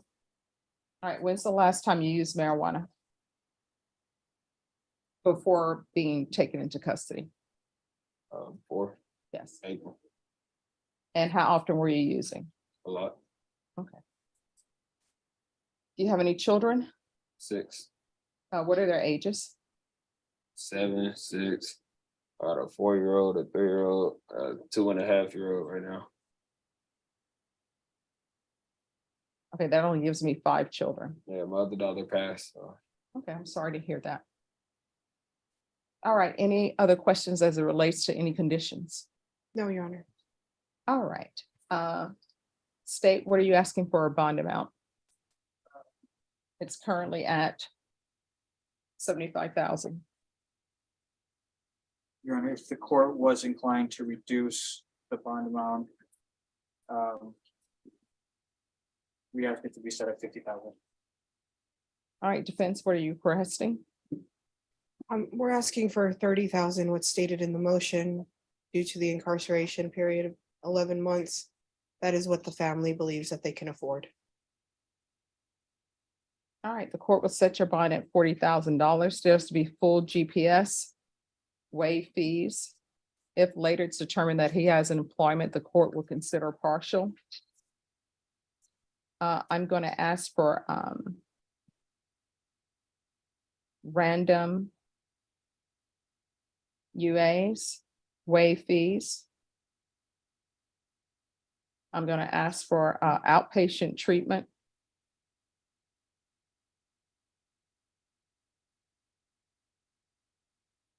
For drugs, and I'll ask that the fees be waived.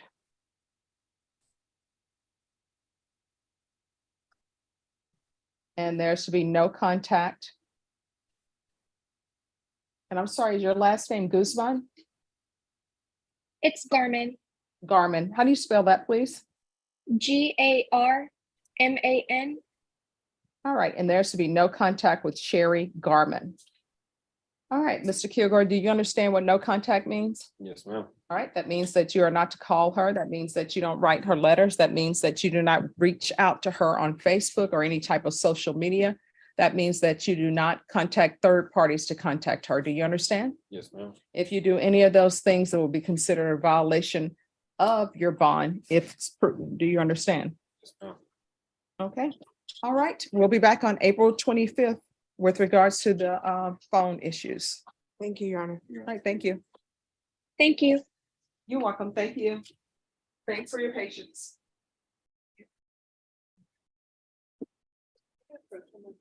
Yes. Yes. Judge, unfortunately, we couldn't come to an agreement on the curfew, Judge, so if we can have a date on the. Right, and this is Beecham, correct? Yes, Your Honor.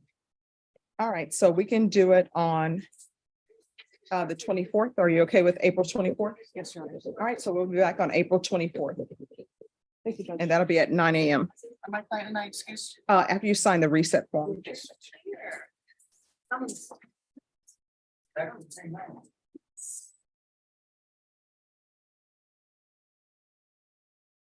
And counsel, Yes, Your Honor. who is your client?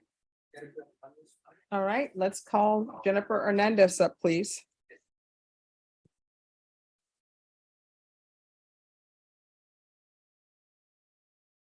I think we're gonna be done by 1:30, like the festival's rules. Yeah, I mean, yeah. It's your email, Judge. Oh, I can't get to my email. Oh, yeah, I can. It's locked.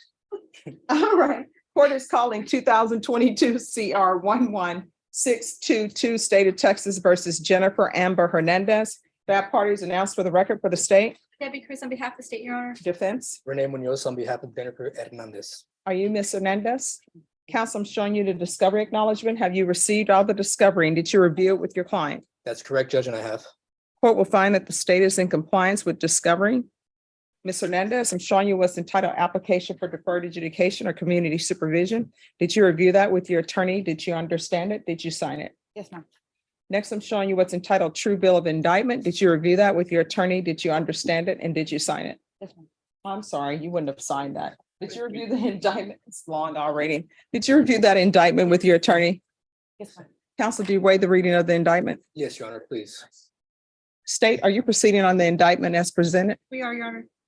All right, Ms. Hernandez, I'm showing you what's entitled court admonishments. Did you review that with your attorney? Did you understand it? Did you sign it in all the appropriate places?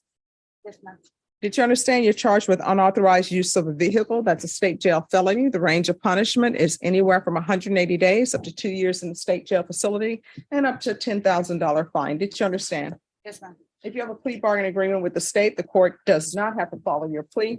If for any reason the court doesn't follow your plea and gives you more than you bargained for, the fact that you entered a plea will not be used against you and you will be allowed to withdraw your plea. Did you understand? Yes, ma'am. Did you understand you have a right to jury trial, a right for you or your attorney to cross-examine and confront any witnesses the state would call and the right to remain silent? Yes, ma'am. Did you understand by entering this plea bargain agreement, you were giving up those rights? Yes, ma'am. And did you intend to give up those rights and enter into a plea in this case? Counsel, has your client been able to provide you with any defenses? She has. Do you believe she has a rational as well as a factual understanding of the charges against her? In my opinion, she does. Do you believe she's currently competent and was legally sane at the time of the offense? Yes, Your Honor. Ms. Hernandez, has anyone threatened you, coerced you, or placed you in fear to get you to enter this plea? No, ma'am. Has anyone promised you anything other than the plea? No, ma'am. Are you satisfied with the way you've been represented? Yes, ma'am. Are you a U.S. citizen? Yes, ma'am. Court will find that the defendant has knowingly and voluntarily waived a right to jury trial. Showing you the plea bargain page. Did you review that with your attorney? Did you understand it? Yes, ma'am. According to the plea, punishment is to be assessed at 2 years in the state jail facility. There's a $1,000 fine. State recommends community supervision. There's restitution, if any, to Rosalinda Chantaka, Chantaca. And you're to receive treatment at Apple Home. Did you understand that to be the plea? Yes, ma'am. Defense? Yes, Your Honor. State? Yes, Your Honor. Showing you the paragraph entitled waiver or repeal paragraph. Did you review that with your attorney? Did you understand it? Did you sign it in both places? Yes, ma'am. Did you understand by signing that you're waiving your right to appeal? The only items that can be appealed are written pretrial motions that have been filed, heard, and ruled upon by the court. Did you understand? Yes, ma'am. Counsel, are there any such motions? No, Your Honor. Next, I'm showing you outside the plea bargaining agreement. The state is requesting that your community supervision be for a term of 5 years. There be a TAP evaluation and 120 hours of community service restitution. Did you understand those are recommendations from the state and the court does not have to follow those recommendations? Yes, ma'am. Then to the offenses charged, how do you plead? Guilty, not guilty, or no contest? No contest. State, any evidence? At this time, the state introduces state's exhibit number 1 and all of its attachments. No objection. Showing you what's entitled waiver and consent to stipulation of testimony and stipulations. Did you review that document with your attorney? Did you understand it? Did you sign it in all the appropriate places? Yes, ma'am. Again, did you understand you have a right to jury trial, a right for you or your attorney to cross-examine and confront any witnesses the state would call, and the right to remain silent? Yes, ma'am. Did you understand that today the state will be presenting evidence in the form of witnesses' statements and police reports, but most importantly, there will be no live testimony? Did you understand? Yes, ma'am. Court will find that defendant has knowingly and voluntarily waived and consented to stipulation of testimony and stipulations. The court will accept into evidence state's exhibits 1 and attachments and review the same.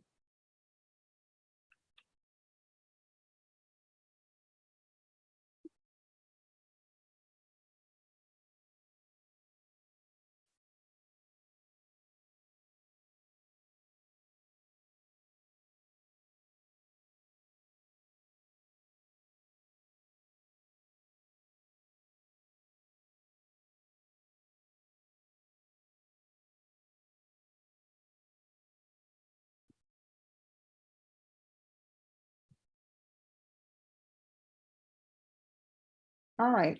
After reviewing state's exhibits 1 and attachments, the court will find there's sufficient evidence to find you guilty, and the court will find you guilty. Are we proceeding with sentencing? Yes, Your Honor, if we may. Anything you wish to say on behalf of your client? Your Honor, my client has been struggling with some substance abuse issues for some time now. She was deemed eligible and screened eligible for an Alpha home. We would ask that she be allowed that opportunity to be transferred into that facility so she can gain the skills that she needs to be successful on probation, Your Honor. She did recently just have a newly born child. She did have that child while she was in custody. So really opened her eyes up to the fact that she wants to be a good mother for her child.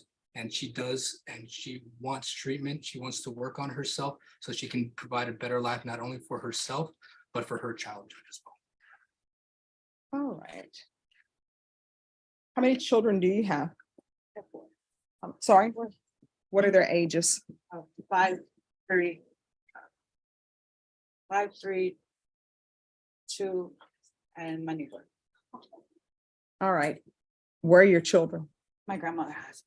All right, so your grandmother is now mother to a 5-year-old, 3-year-old, 2-year-old, and a newborn. How old is your grandmother? She is 64. Turned 65 today. All right, that's a lot to put on her because you're not doing your job. I realized that. Where are their fathers? Not in the picture at the moment. Well, where are they though? Where are they located? My newborn's father is located here in Bexar County, and When you say Bexar County, do you mean the Bexar County jail, or the newborn's father is in custody? and my 2 middle children, their father is not around, and where is he? he's MIA? Dismissed, okay. And the 5-year-old? he has never been in the picture since she was born. How far did you go in school? 8th grade, 9th grade. All right, why didn't you graduate? I dropped out, started doing drugs when I was 15. How old were you? 15. Is Child Protective Services involved? Who's your Child Protective Services attorney? They just opened a new case again, so I don't know yet. All right, so were your rights terminated to your 5-year-old, 3-year-old, and 2-year-old? Yes, I gave my rights to my grandma, Okay. to my mom. Have you ever had employment? When I was sober, yes. Doing what? I worked at a Mexican restaurant, mostly fast food. Okay. And who is Brianna Lynn Lopez to you? I don't know who that is. Oh, she's the other person who was in the vehicle. Oh, that's just a friend of mine. Oh, friend that I had when I was on drugs. Okay. All right, this is what the court is. Is this her first case? Or has she had other cases? Your Honor, she has a previous conviction for assault of a public officer. All right. She was placed on probation on that one, Judge, but she wasn't given the chance for treatment. So essentially, she was revoked on that probation because she was afraid that if she would go and test, she would test positive. So she basically absconded. But it seems like they weren't dealing with her issues then, and they just wanted to place her on probation and just ignore the fact that she has some deep-rooted issues that we're trying to help her out with. All right, this is what the court is going to do. Court is going to sentence you to 2 years in the state jail facility, suspended and probated for 6 years. TAP evaluation, that can be done while she's in custody. I wrote a referral to felony drug court and a referral to Alpha Home. There's to be restitution, if any, to Rosalinda Chantaka. If there's an issue with the restitution amount, just let the court know. I'm going to want proof of employment within 45 days of release from custody and or treatment. I'm going to want intensive parenting classes. If CPS is involved, then we can accept their parenting classes. CPS compliance, if applicable. 120 hours of community service restitution. I want you to obtain your GED, or either you're going to get a trade or something so you can support your children and yourself. You understand? Yes, ma'am. So once she provides proof of GED or any type of trade, the court will waive the 120 hours community service restitution. Yes, Your There's to be regular reporting by Zoom or in person. I'm going to want the UA hotline upon release from inpatient treatment.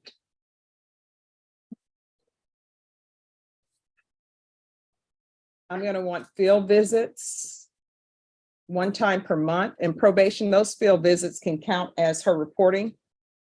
And no unsupervised contact with minors. And what's your mom's name? Amalia Trejo, Can you spell that, please? AMALIA.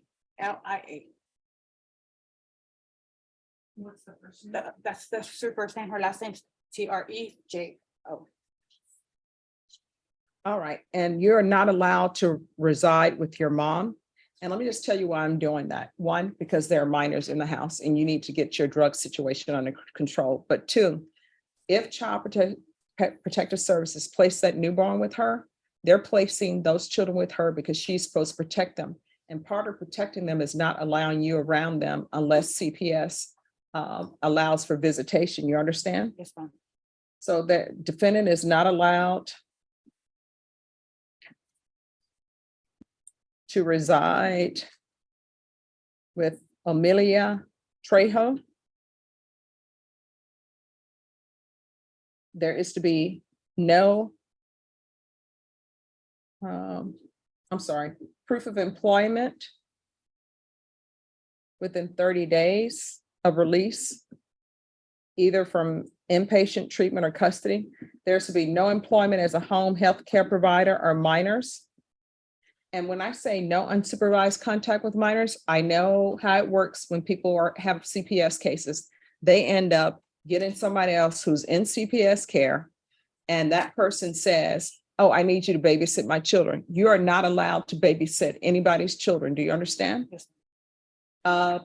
Probation, is there anything else she needs? Your Honor, I just need to clarify, the proof of employment, is it 45 days upon release or 30? I'm sorry, 30 days from release. Your Honor, and then for the UA hotline, is that tested weekly? Weekly. And for the referral to the Alpha Home, do you want the inpatient treatment residential? Yes. Judge, and with that, just to piggyback on some of that, She was deemed eligible and the PICU said that they were gonna be picking her up at the latest early May. About 2-3 weeks because we had a PR bond and that was the condition. So it seems like she's ready to go. She's just waiting for Alpha Home to pick her up. But, All right, probation, are you able to coordinate with that to make sure that she can be released to Alpha Home if they'll take her? And we can always do the evaluation for drug court at the Alpha Home. They can take care of it there. Yes, Your Honor. All right. And we can do the TAP evaluation that way as well.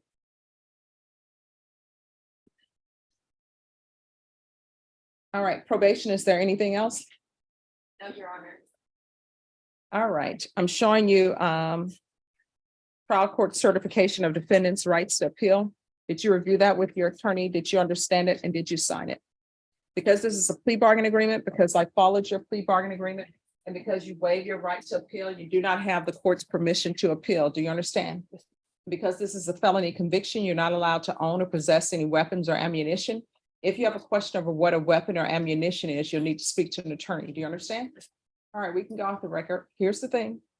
You've had all these children, and each time you've had a child, you had a chance to learn that one, you shouldn't be doing drugs, and because you brought children into the world, you got to take care of them.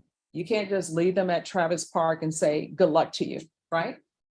And children don't choose their parents, but now you're a parent. So you need to make a decision with your life. Either you're going to be clean and sober and be an upstanding person in their life that they can be proud of, or either you're not.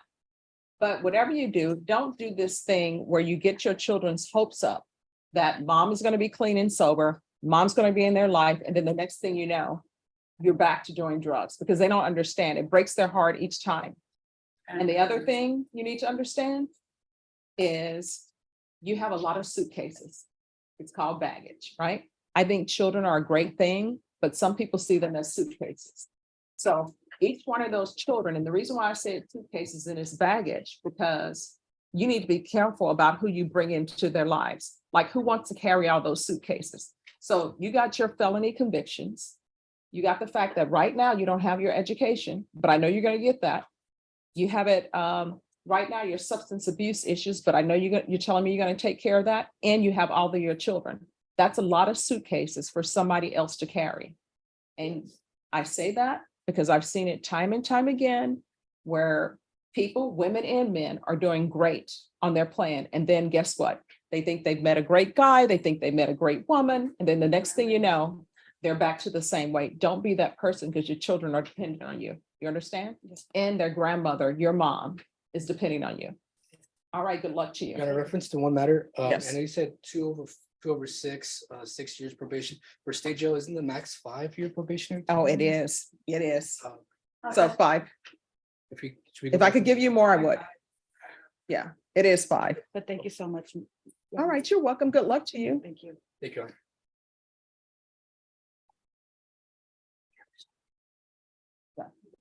Thank you. All right, Robert Rayner. Thank you. It's not on the docket there. Oh, thank you. All right, have you had a chance to speak with the state about Mr. Rayner? Yes, Your Honor. And state, are you still proceeding? Yes, Your Honor, we're still opposed to his application to community for community right. supervision. So for me to consider treatment and all of that, I need to have documentation on that. I have it here, Your Honor. I have actually all of his medical records here. The court wants to review any of them. Yes, so what we'll do is we're gonna recall this. Okay. And Norma, when can we recall this week? Thursday. All right, we'll come back on Thursday and leave medical documentation for the court to consider. Okay, Your Honor, thank you. You're welcome.